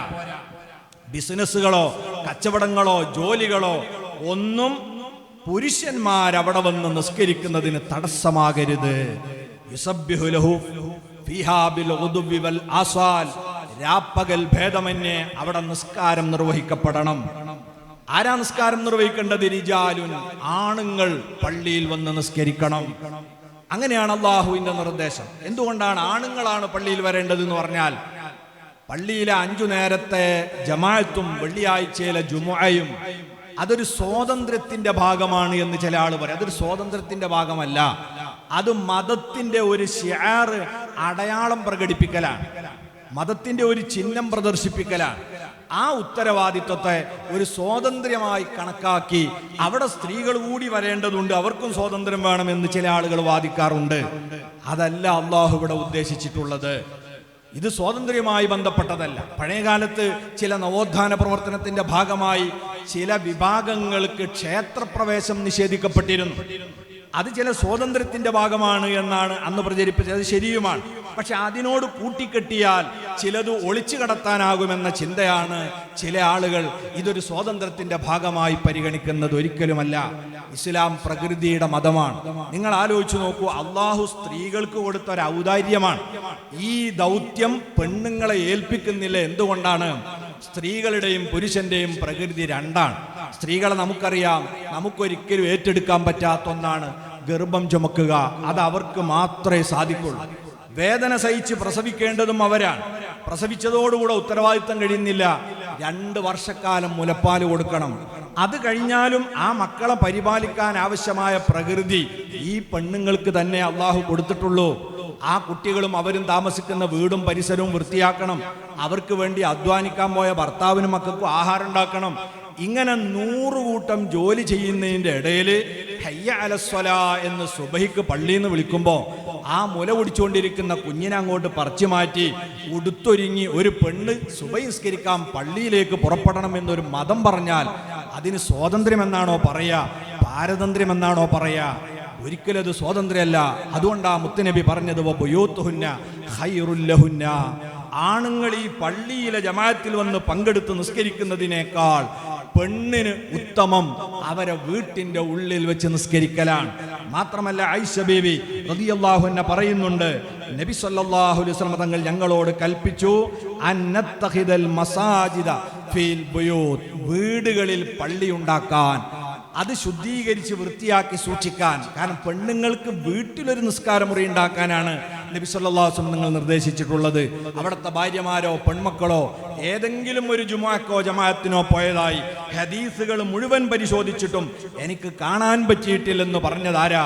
ഇമാമുന ശാഫിഈ റളിയല്ലാഹു അൻഹു അവിടുത്തെ ഇഖ്തിലാഫുൽ ഹദീസ് എന്ന ഗ്രന്ഥത്തിലാണ്. അതുകൊണ്ട് തന്നെ പള്ളികളിലെ ജമാഅത്ത് പുരുഷന്മാരുടെ ഉത്തരവാദിത്തമാണ്. ആ ജമാഅത്തിന് പോകുക എന്നത് മഹല്ല് നിവാസികൾ ശ്രദ്ധിക്കേണ്ട ഒരു കാര്യമാണ്. പ്രത്യേകിച്ച് സുബഹിന്റെ ജമാഅത്ത്. സുബഹി എന്ന് പറയുന്നത് നമ്മളെല്ലാവരും നാട്ടിലുണ്ടാകുന്ന ഒരു സമയമാണ്. ളുഹുറിന് നമ്മൾ പുറത്തായിരിക്കും, മഗ്‌രിബിന് അല്പം അങ്ങാടിയിലായിരിക്കും, വേറെ പല സമയത്തും പല സ്ഥലത്തായിരിക്കും. രാത്രി നാട്ടിലുള്ളവരൊക്കെ ഉറങ്ങാൻ വീട്ടിലെത്തിയാൽ അതിൻ്റെ അർത്ഥം നമ്മളൊക്കെ മഹല്ലിലുണ്ട് എന്നാ സ്വഹാബത്ത് പറയുന്നത്. അവരൊക്കെ കാലഘട്ടത്തിൽ ജുമുഅക്ക് എങ്ങനെയായിരുന്നോ തിരക്ക്, ആ തിരക്കായിരുന്നു സുബഹിക്ക് പള്ളിയിലുണ്ടായിരുന്നത്. സുബഹിക്ക് പള്ളിയിൽ പോകുന്ന ശീലം ഈ മഹല്ലിന്റെ ആത്മീയ പുരോഗതിയുടെ ഏറ്റവും പ്രധാനപ്പെട്ട ഒരു ഭാഗമായി കാണണം. അഷ്റഫുൽ ഖൽഖ് സ്വല്ലല്ലാഹു അലൈഹി വസല്ലം നിങ്ങൾ പറയുന്നത്, മൻ സ്വല്ലാ സ്വലാത്തൽ ഫജ്രി ഫീ ജമാഅ ഫഹുവ ഫീ ദിമ്മത്തില്ലാ. സുബഹി ജമാഅത്തായി ആര് നിർവഹിക്കുന്നുവോ അവൻ അല്ലാഹുവിന്റെ കാവലിലാണ്. പടച്ചവന്റെ ഒരു സുരക്ഷ സുബഹിന്റെ ജമാഅത്തിൽ പങ്കെടുക്കുന്നവർക്കുണ്ടാകും. സുബഹിന്റെ ജമാഅത്തിൽ മറ്റൊരു സവിശേഷത കൂടെയുണ്ട്. പരിശുദ്ധ ഖുർആൻ തന്നെ അത് പറഞ്ഞു, ഇന്ന ഖുർആനൽ ഫജ്രി കാന മശ്ഹൂദാ. പകലിലെ ഡ്യൂട്ടി ചെയ്യാൻ വേണ്ടി ഇറങ്ങി വരുന്ന മലക്കുകളുണ്ട്. അതോടൊപ്പം രാത്രി പണി കഴിഞ്ഞ് കയറി പോകാൻ നിൽക്കുന്ന മലക്കുകളുണ്ട്. ഈ 2 വിഭാഗം മലക്കുകളും ഒരുമിച്ച് പങ്കെടുക്കുന്ന ജമാഅത്താണ് സുബഹിന്റെ ജമാഅത്ത്. അതുകൊണ്ട് പ്രിയപ്പെട്ട ചെറുപ്പക്കാരെ, നമ്മളെ ജീവിതത്തിന് തന്നെ വലിയൊരു മാറ്റത്തിന്റെ തുടക്കമായിരിക്കും നമ്മൾ പള്ളിയിൽ സുബഹിന്റെ ജമാഅത്തിന് എത്തിച്ചേരുക. ഓരോ ദിവസവും നേരത്തെ എഴുന്നേറ്റ് നല്ലൊരു പ്രഭാതത്തോടെ നമുക്ക് തുടങ്ങാൻ കഴിഞ്ഞാൽ അതൊരു വലിയ ജീവിതത്തിനൊരു വലിയ ഉണർവും ഉന്മേഷവും നൽകുന്ന പ്രവർത്തനമാണ്. ആ രീതിയിൽ നമ്മളെ പള്ളികൾ പ്രൗഢഗംഭീരമായിരിക്കണം. അതോടൊപ്പം തന്നെ പള്ളി കേന്ദ്രീകരിച്ച് മഹല്ല് മഹല്ല് സംസ്കരണത്തിന് ആവശ്യമായ ഒരു ഇയർ പ്ലാൻ നമ്മളെ കമ്മിറ്റികൾ ആലോചിച്ച് തീരുമാനിക്കണം. അത് സർവതല സ്പർശിയാവണം. നമ്മളെ നാട്ടിലുള്ള ജാതി മത ഭേദമന്യേ എല്ലാ ജനങ്ങൾക്കും ഉപകാരം കിട്ടുന്ന ഒരു കേന്ദ്രമായാണ് നമ്മളെ മസ്ജിദുകൾ പ്രവർത്തിക്കേണ്ടത്. പഴയകാലത്ത് പ്രവർത്തിച്ചതും അങ്ങനെയാണ്. അതുകൊണ്ട് എല്ലാ വിഭാഗം ആളുകൾക്കും നമ്മുടെ ദഅവത്ത് എത്തണമെങ്കിൽ ഓരോരോ വിഭാഗങ്ങളെ പ്രത്യേകം നമ്മൾ പരിഗണിച്ച് അവർക്ക് വേണ്ട പദ്ധതികൾ ആസൂത്രണം ചെയ്യേണ്ടി വരും. സാധാരണഗതിയിൽ നമ്മൾ വെക്കുന്ന ഒരു വയല് അല്ലെങ്കിൽ ഒരു വനിതാ ക്ലാസ് ഇതായിരിക്കും പല മഹല്ലിലും ഉണ്ടാവുക. അതിൻ്റെ ആകത്തുക നോക്കിയാൽ ആരാ അവിടെ വരുന്നത്? അത് സാധാരണ പള്ളിയിൽ വന്ന് 5 ജമാഅത്തിലും പങ്കെടുത്ത് എല്ലാ വയലും കേൾക്കുന്ന കുറച്ച് ആൾക്കാരാണ് ആ വയലിനുണ്ടാകുക. വനിതാ ക്ലാസ് എന്ന് പറഞ്ഞാൽ 50-60 വയസ്സ് അങ്ങോട്ടെത്തിയ കുറച്ച് സഹോദരിമാരും ഉണ്ടാകുക. നല്ലൊരു വിഭാഗം ആളുകൾ ഈ ദഅവത്തിന്റെ ശബ്ദങ്ങളൊന്നും കേൾക്കാതെ മാറി നിൽക്കുന്നവരാണ്. അപ്പൊ നമ്മൾ എന്ത് ചെയ്യണം? ഓരോ വിഭാഗത്തിനും പറ്റിയ പദ്ധതിയും പരിപാടിയും ഉണ്ടാവണം. എന്നെ ക്ഷണിക്കാൻ വന്നപ്പം കമ്മിറ്റി ഭാരവാഹികൾ പറഞ്ഞു, ഒന്ന് ഒരു കുന്നിന്റെ മേലെയാണ് പള്ളി എന്നതുകൊണ്ട് തന്നെ ആവാം മറ്റ് പള്ളികളിലൊന്നും നടക്കുന്നത് പോലെ മഹല്ലിൽ നടക്കുന്നത് പോലെ വിപുലമായ ദഅവാ പ്രവർത്തനങ്ങളൊന്നും കുറെ കാലമായി നടക്കാറില്ല. അതൊക്കെ ഇനിയൊന്നും നടത്തണമെന്ന് അവരൊക്കെ മനസ്സിൽ തോന്നിയിട്ടുണ്ട്. അല്ലാഹു തആല തൗഫീഖിന്റെ വാതിൽ തുറന്നു കൊടുക്കുമാറാകട്ടെ. അതിന് എല്ലാ നിലക്കും നമുക്ക് ഓരോ മാസത്തിലും കർമ്മ പരിപാടി ഉണ്ടായാൽ മതി. അതിന് ഉദാഹരണം ഞാൻ പറയാം. ഒരു മുഹറ മാസം തുടങ്ങുക. അറബിയിൽ ഒരു മുഹറ മാസത്തിൽ നമുക്ക് ആദ്യം തന്നെ കാരണവന്മാരുടെ ഒരു സംഗമം കൊണ്ട് തുടങ്ങാം. മഹല്ലിലെ 65 വയസ്സ് കഴിഞ്ഞ, അല്ലെങ്കിൽ ഞാൻ 60 കഴിഞ്ഞ പോലാവട്ടെ, 60 കഴിഞ്ഞ മുഴുവൻ ആളുകളുടെയും ഒരു സംഘം. 60 കഴിഞ്ഞ എല്ലാവരും ആ സംഗമത്തിൽ ഒരുമിച്ച് കൂടുന്നു എന്ന് പറഞ്ഞാൽ അതിലൊരാളും പിന്നെ ഒഴിഞ്ഞു നിൽക്കൂല. ആ ആളുകളെ ഫുള്ളി നമുക്ക് കിട്ടുവന്ന്. എന്നിട്ട് അവർക്ക് ആവശ്യമുള്ള നല്ല ഉപദേശം കൊടുക്കണം. കാരണം ഈ 60 കഴിഞ്ഞ് അങ്ങനെ അങ്ങോട്ട് പോകുന്ന ആളുകളാണ് ഇപ്പം വളരെ വിഷമം അനുഭവിക്കുന്നത്.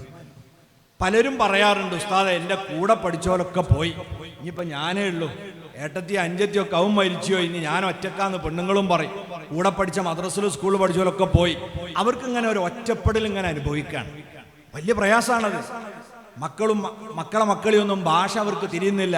അങ്ങനെയാണല്ലോ പഴയ തലമുറയും പുതിയ തലമുറയും തമ്മിൽ സംസാരിക്കുമ്പോൾ പഴയ തലമുറ ഇങ്ങനെ തൊള്ളയിൽ നോക്കിയൊക്കെ എന്താണോ ഞാൻ പറയണത്, മലയാളം ഒന്നും പതിൽ വരുന്നില്ല. 1-2 വാക്കുകളൊക്കെ സഹായക്രിയായിട്ട് ഇങ്ങനെ വരിക എന്നല്ലാതെ ബാക്കിയുള്ള ഭാഷയൊന്നും മനസ്സിലാവണില്ല. അപ്പൊ ഇങ്ങനെ ഒറ്റപ്പെട്ട് നിൽക്കുന്ന ആ ഒരു വിഭാഗത്തെ നമ്മളൊന്ന് ചേർത്ത് പിടിച്ച് അവരുടെ ആഖിറത്തെക്കുറിച്ചുള്ള കാര്യത്തിൽ ഇനി കൂടുതൽ ശ്രദ്ധിക്കാൻ വേണ്ടി ഉപദേശിക്കാം. മനുഷ്യൻ 60 വയസ്സൊക്കെ എത്തിയെന്ന് പറഞ്ഞാൽ 30 വയസ്സ് കഴിഞ്ഞാൽ തന്നെ ഏതുപോലെയാണെന്നറിയോ? നമ്മളെ പഴയ കാലത്തെ കേസറ്റില്ലേ, ഓല കൊണ്ട് ഇങ്ങനെ ഓടിയൊരു സാധനം ഉണ്ടല്ലോ, അത് നമ്മൾ വയല് കേൾക്കുമ്പം ഒരു ഭാഗം കഴിഞ്ഞാൽ 2ാം ഭാഗം മറിച്ചിടല്ലോ എന്ന മാതിരിയാണ് ഈ 30 വയസ്സ് കഴിഞ്ഞെന്ന് പറഞ്ഞാൽ 2ാം ഭാഗം ഓടുന്നത്. ഇനിങ്ങനെ തീരാൻ പോണ സമയമാണ്. അപ്പൊ അത് ആഖിബത്ത് നന്നായി കിട്ടണം. അതിന് പറ്റിയ ഇബാദത്ത് വർദ്ധിപ്പിക്കാൻ, മറ്റുള്ള കാര്യങ്ങൾ നിലവിലുള്ള അവസ്ഥയിൽ സന്തോഷിക്കാൻ, ഇതിനൊക്കെ പറ്റിയ നല്ലൊരു ക്ലാസ് അവർക്ക് കൊടുക്കുകയും മഹല്ലിലെ 75 പിന്നിട്ടവരെ പ്രത്യേകം ആദരിക്കുകയും ചെയ്യുന്ന ഒരു പദ്ധതി ഉണ്ടായി. 75 വയസ്സൊക്കെ കഴിഞ്ഞാൽ നമ്മൾ പ്രത്യേകം ബഹുമാനിക്കണം. ഇസ്ലാമും നബിതങ്ങളും പ്രത്യേകം പഠിപ്പിച്ചതാണ് പ്രായമായവരെ ആദരിക്കണം എന്ന് പറഞ്ഞു. അതിന് വേണ്ട എന്തെങ്കിലും സംഗതികളൊക്കെ കൊടുത്തിട്ട് അവരെ ബഹുമാനിക്കാം. അങ്ങനെ ഒരു പരിപാടി ആകുമ്പോൾ ആ 60ന്റെ മേലുള്ള എല്ലാവർക്കും നമ്മളെ ദഅവത്ത് കിട്ടും. പിന്നെ നമ്മൾ സഫർ മാസത്തിലേക്ക് കടക്കുമ്പം, ഇതിപ്പോൾ സഫർ തീരുകയാണെന്ന് അല്ലേ, ഇന്ന് മാസം കണ്ടാൽ നാളെ 1 റബീഉൽ അവ്വലായി. അപ്പൊ ആ മാസത്തിൽ എന്ത് ചെയ്യണം? മദ്രസയിലെ പൂർവ്വ വിദ്യാർത്ഥികളുടെ സംഗമം സംഘടിപ്പിക്കേണ്ട സമയമാണ് ഈ സഫർ. അതെന്തിനാ? ഈ റബീഉൽ അവ്വൽ കർമ്മ പദ്ധതികളൊക്കെ നടപ്പാക്കേണ്ടത് ഈ പൂർവ്വ വിദ്യാർത്ഥികളാണ്. അതിൽ ബാച്ച് തിരിച്ചിട്ട് വേണമെങ്കിൽ 5 കൊല്ലം വരെ ഇവിടെ ഒരു 60-ലോ 75-ലോ ഒക്കെ മദ്രസ തുടങ്ങി നമ്മൾ വെക്കുക. എന്നാൽ 5 കൊല്ലം അല്ലെങ്കിൽ 40 കൊല്ലമുള്ള ആളുകളെ ബാച്ചാക്കി തിരിച്ചാൽ നല്ലൊരു ടീം ഉണ്ടാവും. അതിൽ ഓരോ ടീമിനും ഓരോ ഉത്തരവാദിത്വം കൊടുത്താൽ മതി. മൈക്ക് ഒരു ടീമിനെ ഏൽപ്പിക്കുക, സ്റ്റേജ് വേറെ, പന്തൽ വേറെ ടീമിനെ, സമ്മാനം മറ്റൊരു ടീമിനെ, ഭക്ഷണത്തെ വേറൊരു ടീമിനെ. ഒരു പ്രയാസമില്ലാതെ എല്ലാവരും ഒത്താശയോടുകൂടെ പദ്ധതികൾ നടപ്പാക്കാൻ നമുക്ക് കഴിയും. അതോടൊപ്പം തന്നെ അത് കഴിഞ്ഞാൽ ഉടനെ തന്നെ നമുക്ക് റബീഉൽ അവ്വൽ മാസമായി. റബീഉൽ അവ്വൽ ആയി കഴിഞ്ഞാൽ 12 വരെ നമ്മളെ പള്ളികളിലും നമ്മളെ വീടുകളിലൊക്കെ നബി സല്ലല്ലാഹു അലൈഹി വസല്ലം തങ്ങളുടെ മൗലിദ് പാരായണം നടക്കണം. നബി സല്ലല്ലാഹു അലൈഹി വസല്ലം മൗലിദ് ഓതണം. മഹാനായ സയ്യിദുന അബ്ബാസ് റളിയല്ലാഹു അൻഹു നബി തങ്ങളുടെ എളാപ്പയാണ്. അവിടുന്ന് മുത്തനബിയോട് പറയാണ്, ഇന്നി ഉരീദു അൻ അംദഹക യാ റസൂലല്ലാഹ്, നബിയെ അവിടത്തെ മദ്ഹ് ചെയ്ത് പാടാൻ എനിക്ക് വല്ലാത്ത പൂതിയുണ്ട്. നബി തങ്ങൾ പറഞ്ഞു, ഹാക്ക, നാ നിങ്ങൾ പാട് എന്ന് പറഞ്ഞു. മഹാനവറുകളുടെ സുപ്രസിദ്ധമായ കാഫിയ എന്നറിയപ്പെടുന്ന നബിതങ്ങളെ പ്രകീർത്തന കവിത ആ സദസ്സിൽ വെച്ച് നബിതങ്ങളെ പാടി കേൾപ്പിക്കുകയാണ്. ഉടനെ അള്ളാഹിന്റെ റസൂല് പറഞ്ഞെന്താണെന്നറിയോ? ഇന്നല്ലാഹ ലാ യുഫ്ളിലു ഫാക, അള്ളാഹു നിങ്ങളെ വായിലെ പല്ല് കൊഴിക്കുകയില്ല. സ്വഹാബത്ത് പറയുന്നു, ഏറെ പ്രായമായതിനു ശേഷമാണ് അബ്ബാസ് റളിയല്ലാഹു അൻഹു വഫാത്തായത്. പക്ഷേ ആ സമയത്ത് പോലും വായിൽ നിന്ന് ഒറ്റ പല്ലും കൊഴിഞ്ഞു പോയിരുന്നില്ല. അഷ്റഫുൽ ഖൽഖ് സ്വല്ലല്ലാഹു അലൈഹി വസല്ലം മദ്ഹ് ചെയ്തതിന്റെ പേരിലാണ്. അപ്പൊ നിങ്ങൾക്ക് തോന്നും മുത്തുനബി എന്താ ഒരു തന്നെ പൊക്കിയാണോ, തന്നെ മദ്ഹ് ചെയ്യാൻ വേണ്ടി ഇങ്ങനെ പറയുന്ന ആളാണോ നിങ്ങൾക്ക് തോന്നും. നമ്മളൊരു മനഃശാസ്ത്രം മനസ്സിലാക്കണം. ഒരു മതം, ഒരു പ്രസ്ഥാനം, ഒരു രാഷ്ട്രീയ പാർട്ടി അതൊക്കെ ഭംഗിയായി നിലനിൽക്കണമെങ്കിൽ അതിൻ്റെ തലപ്പത്തുള്ള ആളുകളോട് അതിൻ്റെ അനുയായികളുടെ ഹൃദയത്തിൽ സ്നേഹവും ബഹുമാനവും നിലനിൽക്കണം. അത് എന്ന് തകരുന്നുവോ ആ രാഷ്ട്രീയ പാർട്ടി തകരും, ആ മതം തകരും, ആ പ്രസ്ഥാനം പൊളിയും. അതുകൊണ്ടാണ് ഏതൊരു പ്രസ്ഥാനത്തിൻ്റെയും എതിരാളികൾ അവരെ വിമർശനങ്ങളുടെ കുന്തമുന എങ്ങോട്ടാ തിരിച്ചു വെക്കുക? തലപ്പത്തുള്ള ആളുകളിലേക്കാ. മുഹമ്മദ് നബി സല്ലല്ലാഹു അലൈഹി വസല്ലം വിമർശന വിധേയനായിക്കൊണ്ടേയിരിക്കുന്നത് മറ്റൊരു കാരണം കൊണ്ടല്ല. രാഷ്ട്രീയ നേതാക്കളെ, മത നേതൃത്വത്തെ നിങ്ങൾ നോക്കൂ, തലപ്പത്തിരിക്കുന്നതിനെ എന്തിനാ വിമർശിക്കുന്നത്? ആ പ്രസ്ഥാനത്തെ തകർക്കാൻ അതാണ് വഴി. ഈ മനഃശാസ്ത്രം അള്ളാഹുവിനും റസൂലിനും അറിയാലോ. അതുകൊണ്ടാണ് ഈ ഉമ്മത്തിന്റെ ഹൃദയത്തിൽ ആ നേതൃത്വത്തോടുള്ള ആദരവും ബഹുമാനവും എപ്പോഴും നിറഞ്ഞു നിൽക്കുമ്പോഴേ ഈ മതത്തിന് നിലനിൽപ്പുണ്ടാവൂ. അതുകൊണ്ടാണ് നബി സല്ലല്ലാഹു അലൈഹി വസല്ലം മദ്ഹ് പറയണമെന്ന് പറഞ്ഞത്. 119 സ്വഹാബികൾ പ്രവാചക പ്രകീർത്തനങ്ങൾ നടത്തിയതായി മഹാന്മാർ ഉദ്ധരിക്കുന്നുണ്ട്. മസ്ജിദുൻ നബവിയിൽ തന്നെ ഐഷ ബീവി റളിയല്ലാഹു അൻഹ പറഞ്ഞതായി ഇമാം ബുഖാരി അടക്കം റിപ്പോർട്ട് ചെയ്തിട്ടുണ്ട്. കാനൻ നബിയ്യു സല്ലല്ലാഹു അലൈഹി വസല്ലമ യലഉ ലി ഹസ്സാന മിംബറൻ ഫിൽ മസ്ജിദ്, മദീന പള്ളിയിൽ ഒരു സ്റ്റേജ് തന്നെ ഹസ്സാൻ ഇബ്നു സാബിത്ത് നന്നായി മൗലിദ് ചൊല്ലാൻ ശേഷിയുള്ള, നിർമ്മിക്കാനും കഴിവുള്ള സ്വഹാബിയാണ്. ആ സ്വഹാബിക്ക് വേണ്ടി നബി തങ്ങൾ നിർവഹിച്ചു കൊടുത്തു. ഫകാന യഖൂമു അലൈഹി ദായിമൻ യുഫാഖിറു അൻ റസൂലില്ലാഹി സ്വല്ലല്ലാഹു അലൈഹി വസല്ലം. മുത്തനബിയെ പ്രകീർത്തിച്ച് എന്നും അവിടെ മൗലിദ് ചൊല്ലും, മദ്ഹ് പാടും. വയഖൂലു റസൂൽ സ്വല്ലല്ലാഹു അലൈഹി വസല്ലം, നബി തങ്ങൾ ദുആ ചെയ്തു കൊടുക്കും. ഇന്നല്ലാഹ യുഅയ്യിദു ഹസ്സാന ബിറൂഹിൽ ഖുദുസ്, വിശുദ്ധ ആത്മാവ് മുഖേന ഹസ്സാൻ ഇബ്നു സാബിത്തിനെ അല്ലാഹു ശക്തിപ്പെടുത്തട്ടെ എന്ന് നബി തങ്ങൾ ദുആ ചെയ്തു കൊടുക്കുകയാണ്. അപ്പം അത്രയും വലിയ പുണ്യകർമ്മമാണ്. റബീഉൽ അവ്വൽ ആകുമ്പം പ്രത്യേകിച്ച് നമ്മൾ അത് ഓർക്കണം. കാരണം ഖുർആൻ നമ്മളോട് പറഞ്ഞത് വദക്കിറുഹും ബി അയ്യാമില്ലാഹ്, അല്ലാഹു അനുഗ്രഹം ചെയ്ത ദിവസങ്ങൾ വരുമ്പം നിങ്ങൾ ജനങ്ങളെ ഉണർത്തി കൊടുക്കണം. മുത്തുനബിയെ ലഭിച്ചു എന്നതിനേക്കാൾ വലിയൊരു അനുഗ്രഹം നമുക്ക് വേറെയില്ല. ആ ദിവസം വരുമ്പോൾ എന്നും ഓർക്കാനായിരുന്നു. തിങ്കളാഴ്ചകളിൽ എന്നും മുത്തുനബി നോമ്പെടുത്തിരുന്നത് നമുക്കറിയാലോ. അപ്പൊ പ്രവാചകന്റെ ജന്മവും അതിന്റെ മാസവും ഒക്കെ വരുമ്പോൾ അതൊന്ന് ജനങ്ങളെ ഉണർത്തുക, അന്ന് പ്രവാചകനെ കുറിച്ച് കൂടുതൽ പഠിക്കുക, ഇതിനൊക്കെയുള്ള വേദിയായി റബീഉൽ അവ്വലിനെ നമ്മൾ മാറ്റണം. തുടർന്ന് വിപുലമായ മീലാദ് പരിപാടികളും ആ സന്തോഷ പ്രകടനങ്ങളും ഒക്കെ നമ്മൾ നടത്തണം. അത് കഴിഞ്ഞാൽ റബീഉൽ ആഖിർ, മഹാനായ നമ്മുടെ ശൈഖ് അബ്ദുൽ ഖാദിർ ജീലാനി തങ്ങളുടെ ആണ്ടിന്റെ മാസം കൂടിയാണല്ലോ. അപ്പൊ നമ്മൾ എന്ത് ചെയ്യണം? ആ മാസത്തിൽ ഒരു ആത്മീയ സംഗമം വെക്കണം. ഇപ്പൊ ആത്മീയതയും ചൂഷണം ചെയ്യപ്പെടുന്ന ഒരു കാലമാണ്, വഴിതെറ്റിപ്പോകുന്ന കാലമാണ്. അതൊക്കെ കുടിൽ വ്യവസായമായി മാറി പല മഹല്ലുകളിലും വ്യാജ ആത്മീയതയുടെ പേരിൽ ഭിന്നതയും വിഭാഗീയതയും നടക്കുമ്പം മഹല്ലിന്റെ തന്നെ നേതൃത്വത്തിൽ ആത്മീയമായ ഒരു സംഗമം സംഘടിപ്പിക്കണം. അവിടെ വേറെ വിഷയങ്ങളൊന്നുമില്ല, മനുഷ്യന്റെ മനസ്സ് നന്നാക്കാൻ ആവശ്യമായ ഉപദേശങ്ങളാണ്, ദിക്റുകളാണ്. ഇങ്ങനെയുള്ള ചടങ്ങുകളൊക്കെ ഒരുമിച്ച് കൂട്ടി നമ്മളെ മഹല്ലിൽ എല്ലാവർക്കും സ്വീകരിക്കാവുന്ന രീതിയിൽ ഹദീസുകളിൽ വന്ന ഖുർആനിൽ നിർദ്ദേശിച്ച ദിക്റുകളെ പതിവാക്കുന്ന ഒരു ശൈലിയിലേക്ക് നമ്മളെ മഹല്ലിലെ ജനങ്ങളെ മാറ്റിയെടുക്കാൻ ഒരാത്മീയ സംഗമം വേണം. റബീഉൽ ആഖിർ മഹാനായ നമ്മുടെ റിഫായി ശൈഖ് റളിയല്ലാഹു അൻഹുവിന്റെ ആണ്ടിന്റെ മാസവും കൂടിയാണ്. റിഫായി ശൈഖിന്റെ ത്വരീഖത്തിൽ ഒരു പ്രത്യേകത സാന്ത്വന സേവന പ്രവർത്തനങ്ങളായിരുന്നു എന്നതാണ്. ഏത് പ്രയാസപ്പെടുന്നവരെയും സഹായിക്കുക എന്നതായിരുന്നു മഹാന്റെ രീതിശാസ്ത്രം. ഒരിക്കൽ 40 ദിവസത്തോളം തങ്ങളെ നാട്ടിൽ കാണുന്നില്ല. അവസാനം തിരിച്ചു വന്നു. എവിടെയായിരുന്നു എന്നറിയോ? നാട്ടിൽ ചൊറി ബാധിച്ച് പ്രയാസപ്പെട്ട ഒരു നായയെയും പിടിച്ച് ഒഴിഞ്ഞ സ്ഥലത്ത് പോയതാ. 40 ദിവസം അതിനെ കുളിപ്പിച്ച് മരുന്ന് കെട്ടി അതിനെ സുഖപ്പെടുത്തിയിട്ടാണ് മഹാനവറുകൾ തിരിച്ചു വരുന്നത്. ഇത്ര വലിയ സേവനം ചെയ്യുന്ന ആളുകളായിരുന്നു അവരെ ഓർമ്മ നിലനിർത്തിക്കൊണ്ട് നമ്മളെ മഹല്ലിൽ പ്രയാസപ്പെടുന്നവരെ സഹായിക്കുന്ന മാസമായി ഈ റബീഉൽ ആഖിർ മാസത്തെ മഹല്ല് കമ്മിറ്റിയുടെ നേതൃത്വത്തിൽ നടത്തണം. കിടപ്പിലായ എത്രയോ രോഗികളുണ്ടാവും. അവർ 4 ചുമരിൻ്റെ ഉള്ളിലാണ്. മഹല്ല് കമ്മിറ്റിയുടെ നേതൃത്വത്തിൽ കുറച്ച് ആളുകൾ അവിടെ ചെന്ന് ഒന്ന് സന്ദർശിച്ച് നബിതങ്ങൾ പറഞ്ഞ ഒരുപാട് കാര്യങ്ങളുണ്ട്, അതൊന്നും പറയാൻ നമുക്ക് സമയമല്ല. ഒരാശ്വാസം അവർക്ക് പകർന്നു കൊടുത്താൽ അവർക്ക് വലിയ സന്തോഷമായിരിക്കും. പ്രത്യേകിച്ച് പൊതുസമൂഹത്തിലൊക്കെ ഇടപഴകി പ്രവർത്തിക്കുന്ന ആളുകൾ കിടപ്പിലാകുമ്പോഴാണ് അവര് അതിൻ്റെ പ്രയാസം അനുഭവിക്കുക. അവിടെ നമ്മളെ മഹല്ലിൻ്റെ പ്രസിഡന്റും സെക്രട്ടറിയും ഒക്കെ ചെന്നാൽ പിന്നെ വരുന്നവരോട് 1000 നാക്കുകൊണ്ട് അവർ പറയും, മഹല്ല് പ്രസിഡന്റ് കുറച്ചു നേരത്തെ വന്ന് പോയിട്ടേ ഉള്ളൂ, വലിയ സന്തോഷമായി. കാരണം അവരിങ്ങനെ കുടുങ്ങിക്കിടക്കുകയാണ്. അങ്ങനെ ഒരു സന്ദർശനം. അതുപോലെ രോഗികൾക്ക്, കിടപ്പിലായ രോഗികൾക്ക് ഉപയോഗിക്കാനുള്ള ഉപകരണങ്ങളൊക്കെ ഇവിടെ സജ്ജീകരിക്കുന്ന ഒരു കേന്ദ്രം. അങ്ങനെ ഒരു സ്വയം പര്യാപ്ത മഹല്ലാവണം.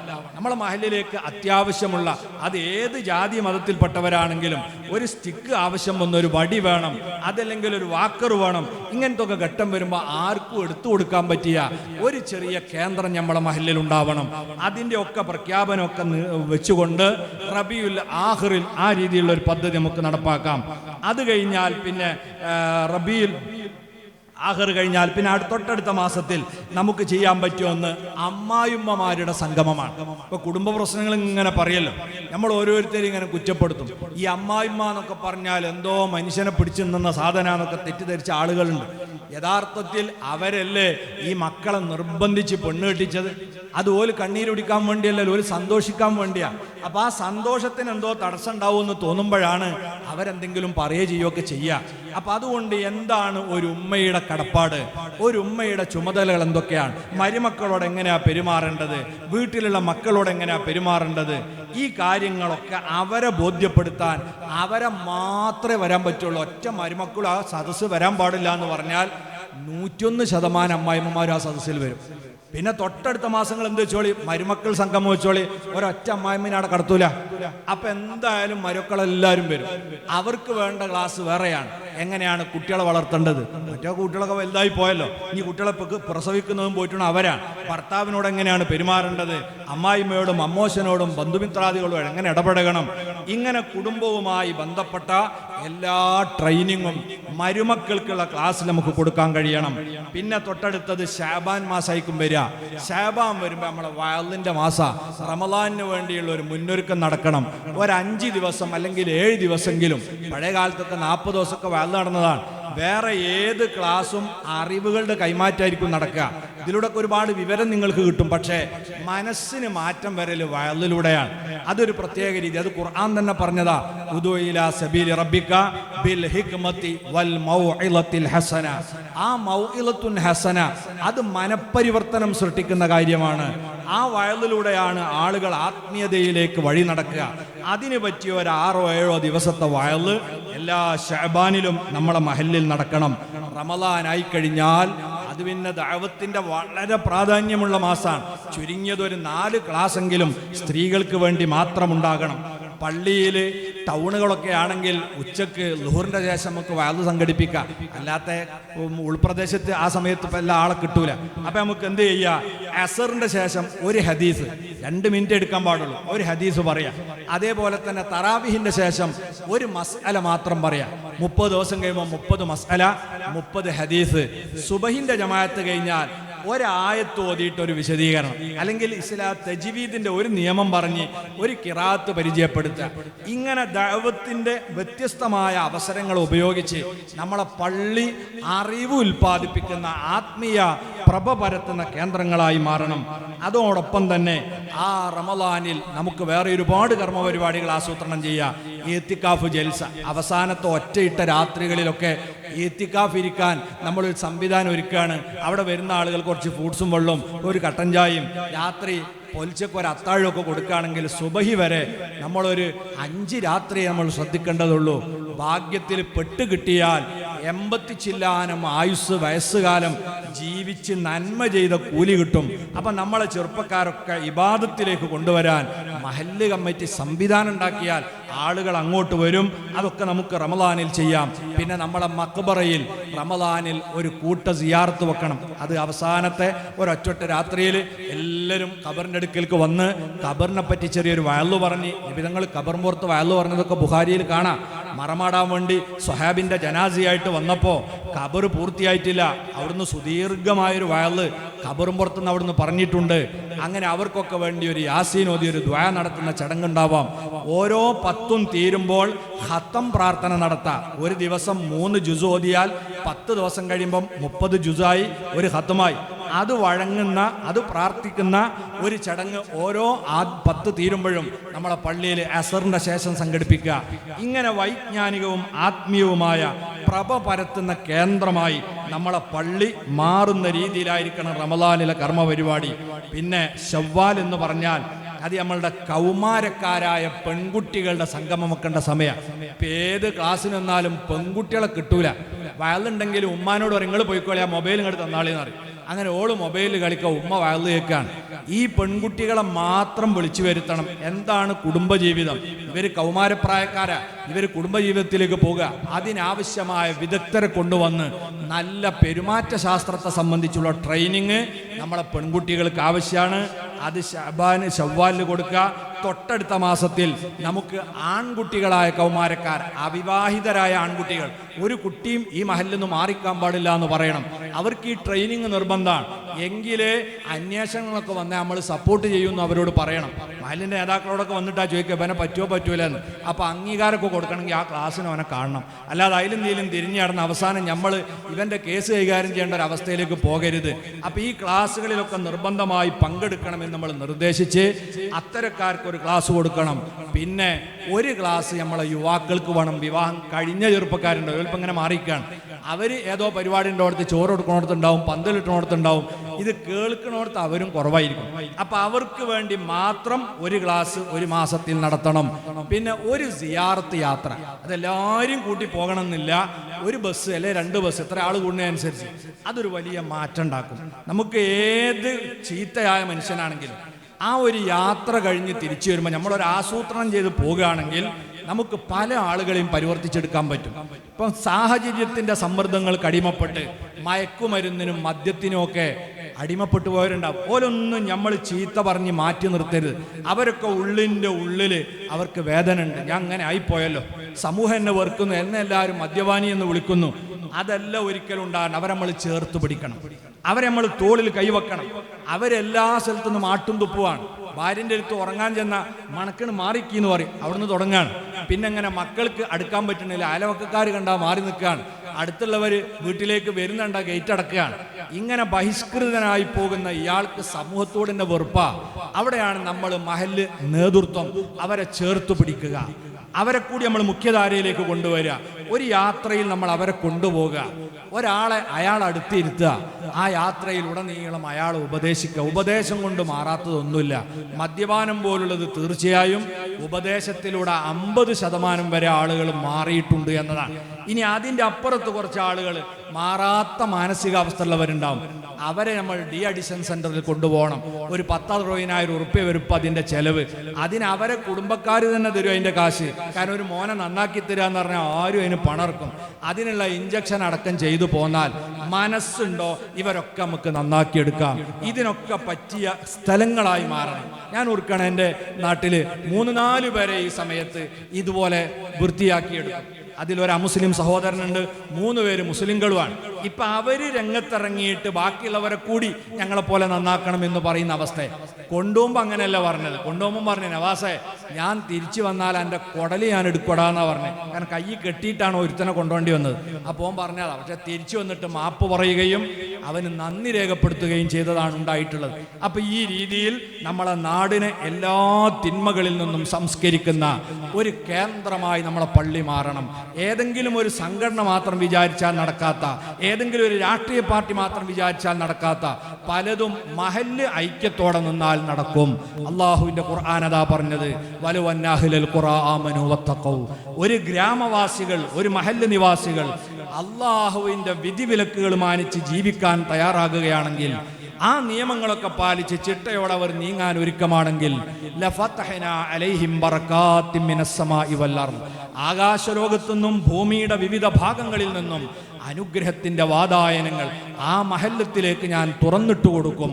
പക്ഷേ വലാകിൻ കദ്ദബു ഫഅഖദ്നാഹും ബിമാ കാനൂ യക്സിബൂൻ, അവർ അല്ലാഹുവിൻ്റെ വിധിവിലക്കുകളെ നിഷേധിച്ച് തള്ളിപ്പറഞ്ഞ് മുന്നോട്ട് പോകുമ്പോൾ നാം അവരുടെ ദുശ്ചെയ്തി കാരണം അവരെ പിടികൂടുകയാണ്. അതുകൊണ്ട് നമ്മൾ നന്നായി, ഒരു മഹല്ലിന്റെ നേതൃത്വം മുതൽക്ക് അങ്ങോട്ട് നന്നായാൽ ആ മഹല്ല് നന്നായി. ഞാൻ അവസാനിപ്പിക്കുന്നു. മുത്തനബി പറഞ്ഞു, ഇദാ കാന ഉമറാഉക്കും ഖിയാറക്കും, നിങ്ങളുടെ ഉമറാക്കന്മാർ നിങ്ങളുടെ കൂട്ടത്തിൽ ഏറ്റവും ഉത്തമന്മാരായാൽ, മഹല്ല് ഭരിക്കുന്ന ആളുകളും മഹല്ലിന്റെ നേതൃത്വം വഹിക്കുന്ന ആളുകളും നാട്ടിലെ തലമുതിർന്ന ആളുകളും അവര് മാതൃകാ പുരുഷന്മാരായി തീർന്നാൽ, വഅഗ്നിയാഉക്കും സുമഹാഅക്കും, നിങ്ങളിലെ സാമ്പത്തിക ശേഷിയുള്ളവർ നല്ല കാര്യത്തിന് വേണ്ടി അകമഴിഞ്ഞ് സംഭാവന കൊടുക്കുന്നവരും ആയാൽ, വഉമൂറുക്കും ശൂറാ ബൈനക്കും, നിങ്ങളെ കാര്യങ്ങൾ പരസ്പരം കൂടിയാലോചിച്ച് തീരുമാനിക്കുന്ന സാഹചര്യവും ഉണ്ടായാൽ, പള്ളി കമ്മിറ്റി ചുരുങ്ങിയത് ആഴ്ചയിൽ ഒരു മീറ്റിംഗ് കൂടണം, ആഴ്ചയിൽ ഒരു യോഗം. ഞങ്ങളൊക്കെ സംഘടനാ സംവിധാനത്തിന്റെ ഭാഗമായിട്ട് അങ്ങനെ എല്ലാ ചൊവ്വാഴ്ചയും മീറ്റിംഗ് ചേരും. വൈകുന്നേരം 5 മണി മുതൽ രാത്രി 10 മണി വരെ. അത് തിരുവനന്തപുരം മുതൽ കാസർഗോഡ് വരെയുള്ള ആളുകളുണ്ട്. അത് ഒരാഴ്ചയും മുടങ്ങൂല. എത്ര തിരക്കുള്ളവരാണെങ്കിലും ആ മീറ്റിങ്ങിന് വരും. അതുകൊണ്ടാണ് നമ്മളെ സംവിധാനങ്ങളൊക്കെ ചലിച്ചു പോകുന്നത്. മഹല്ലുകാർക്ക് ഇത് ഒരിക്കലും പ്രയാസമുള്ള സംഗതിയില്ല. നമ്മളെല്ലാ വക്തനും പള്ളിയിൽ വരുന്ന ആളുകളാണ്. ആഴ്ചയിൽ ഒരു ദിവസം നമ്മൾ ഒരു അരമണിക്കൂർ അല്ലെങ്കിൽ 1 മണിക്കൂർ മഹല്ലിന്റെ കാര്യം ചർച്ചയാവുന്ന കൂടിയിരുന്നാൽ മതി. ഇപ്പോഴുള്ളതിൻ്റെ 100 മടങ്ങ് സ്പീഡിൽ നമ്മളെ മഹല്ല് പുരോഗമിക്കും. മാസത്തിലൊരിക്കലും സംഗമിച്ചാൽ പോരാ, ആഴ്ചയിൽ ഒരു കൂടി പിരിയൽ. എന്നിട്ട് അള്ളാഹുവിൻ്റെ റസൂൽ പറയുന്നു, ഇങ്ങനെ 3 യോഗ്യത ഒരു മഹല്ലിനുണ്ടായാൽ, ഉമറാക്കൾ ഉത്തമന്മാരാകുക, സമ്പന്നർ അകമഴിഞ്ഞ് സഹായിക്കുക, 3 കാര്യങ്ങൾ കൂടിയാലോചിച്ച് തീരുമാനിക്കുക. ആ സാഹചര്യം ഉണ്ടെങ്കിൽ ഫളഹറുൽ അർളി ഖൈറുൽ ലക്കും മിൻ ബത്നിഹാ, അന്ന് നിങ്ങൾക്ക് നിങ്ങളെ നാട്ടിൽ ജീവിക്കലാണ് മരിച്ച് ഖബറിന്റെ ഉള്ളിൽ പോണതിനേക്കാൾ ഖൈർ. ഇനി നേരെ മറിച്ച് വൈദാക്കാന ഉമറാവുക്കും ഷറാറക്കും, നാട്ടിലെ ഏറ്റവും മോശക്കാർ തലപ്പത്തുള്ള നേതൃത്വത്തിലിരിക്കുന്ന ഉമറാക്കളായി മാറിയാൽ, വാഗ്നിയാവുക്കും ബുഖലാഅക്കും, സാമ്പത്തിക ശേഷിയുള്ളവരൊക്കെ പിശുക്കന്മാരായി നല്ലതിന് കൊടുക്കൂല, വേണ്ടാത്തതിന് ഇത്രയും കൊടുക്കും. അങ്ങനത്തെ സാഹചര്യമാണെങ്കിൽ വഉമൂറുക്കും ഇലാ നിസായിക്കും, കാര്യങ്ങൾ എന്ത് പറഞ്ഞാലും അത് പെണ്ണുങ്ങളോട് ചോദിക്കണം എന്ന് പറയുന്ന നട്ടലില്ലാത്ത അവസ്ഥ വന്നാൽ, ആണുങ്ങളൊന്നും ഉണ്ടല്ല, അത് ഒഴിഞ്ഞു മാറ്റത്തിന്റെ ഒരു അടയാളം. പെണ്ണുങ്ങൾ മോശമായിട്ടല്ല, ആണുങ്ങൾ ഒഴിഞ്ഞു മാറുക എന്നാണ് അതിൻ്റെ അർത്ഥം. അവർ കാര്യങ്ങളിലൊന്നും ഇടപെടാതെ, അല്ല അതൊക്കെ ഓലോട് ചോദിക്കണം. ഉസ്താദിന്റെ 6 മാസം കൂടുമ്പോൾ ഒരു ചെലവ് ചോദിച്ചാൽ തന്നെ അതൊന്നും ഇപ്പം നടക്കുമെന്ന് അറിയില്ല, അത് ഓളോട് ചോദിക്കണം. ഇവന് യാതൊരു ഉത്തരവാദിത്വം ഉണ്ടാവും. അങ്ങനെ ഒഴിഞ്ഞു മാറിപ്പോകുന്ന ഒരു ചുറ്റുപാടാണെങ്കിൽ ഫബത്തുനുൽ അർളി ഖൈറുൽ ലക്കും മിൻ ദഹരിഹാ, ആ മഹല്ലിൽ പിന്നെ ജീവിക്കണേനേക്കാൾ നല്ലത് പള്ളിക്കാട്ടിൽ മണ്ണിന്റെ ഉള്ളിക്ക് പോകലാണ്. അപ്പം നമ്മളെ മഹല്ല് ആദ്യം പറഞ്ഞ രീതിയിലുള്ള മഹല്ലാകണം. അർഹമുറാഹിമീനായ റബ്ബ് നമുക്കതിന് തൗഫീഖ് നൽകുമാറാകട്ടെ. റബ്ബെ, ഞങ്ങളെ ഈ കൂടലും പിരിയലും നീ കബൂലാക്കണേ റഹ്മാനെ. ഇതിന് നേതൃത്വം കൊടുക്കുന്ന ആലിമീങ്ങൾ, ഉമറാക്കൾ, അവരുടെ സാന്നിധ്യം ഏറെക്കാലം ഈ മഹല്ലത്തിൽ നിന്ന് നിലനിർത്തി തരണേ അല്ലാഹ്. ഈ സദസ്സിനെ ഇവിടെ സംഘടിപ്പിച്ചവർ, സഹകരിച്ചവർ എല്ലാവർക്കും നീ ഖൈറും ബറക്കത്തും പ്രദാനം ചെയ്യണേ റഹ്മാനെ. നാളെ ജന്നാത്തുൻ നഈമിൽ കുടുംബസമേതം ഞങ്ങളെല്ലാവരെയും നീ ഒരുമിച്ച് കൂട്ടി തരണേ അല്ലാഹ്. വസല്ലല്ലാഹു വസല്ലമ അലാ സയ്യിദിനാ മുഹമ്മദ് വആലിഹി വസഹ്ബിഹി അജ്മഈൻ വൽഹംദുലില്ലാഹി റബ്ബിൽ ആലമീൻ. എല്ലാവരും ദുആ ചെയ്യുക. അസ്സലാമു അലൈക്കും.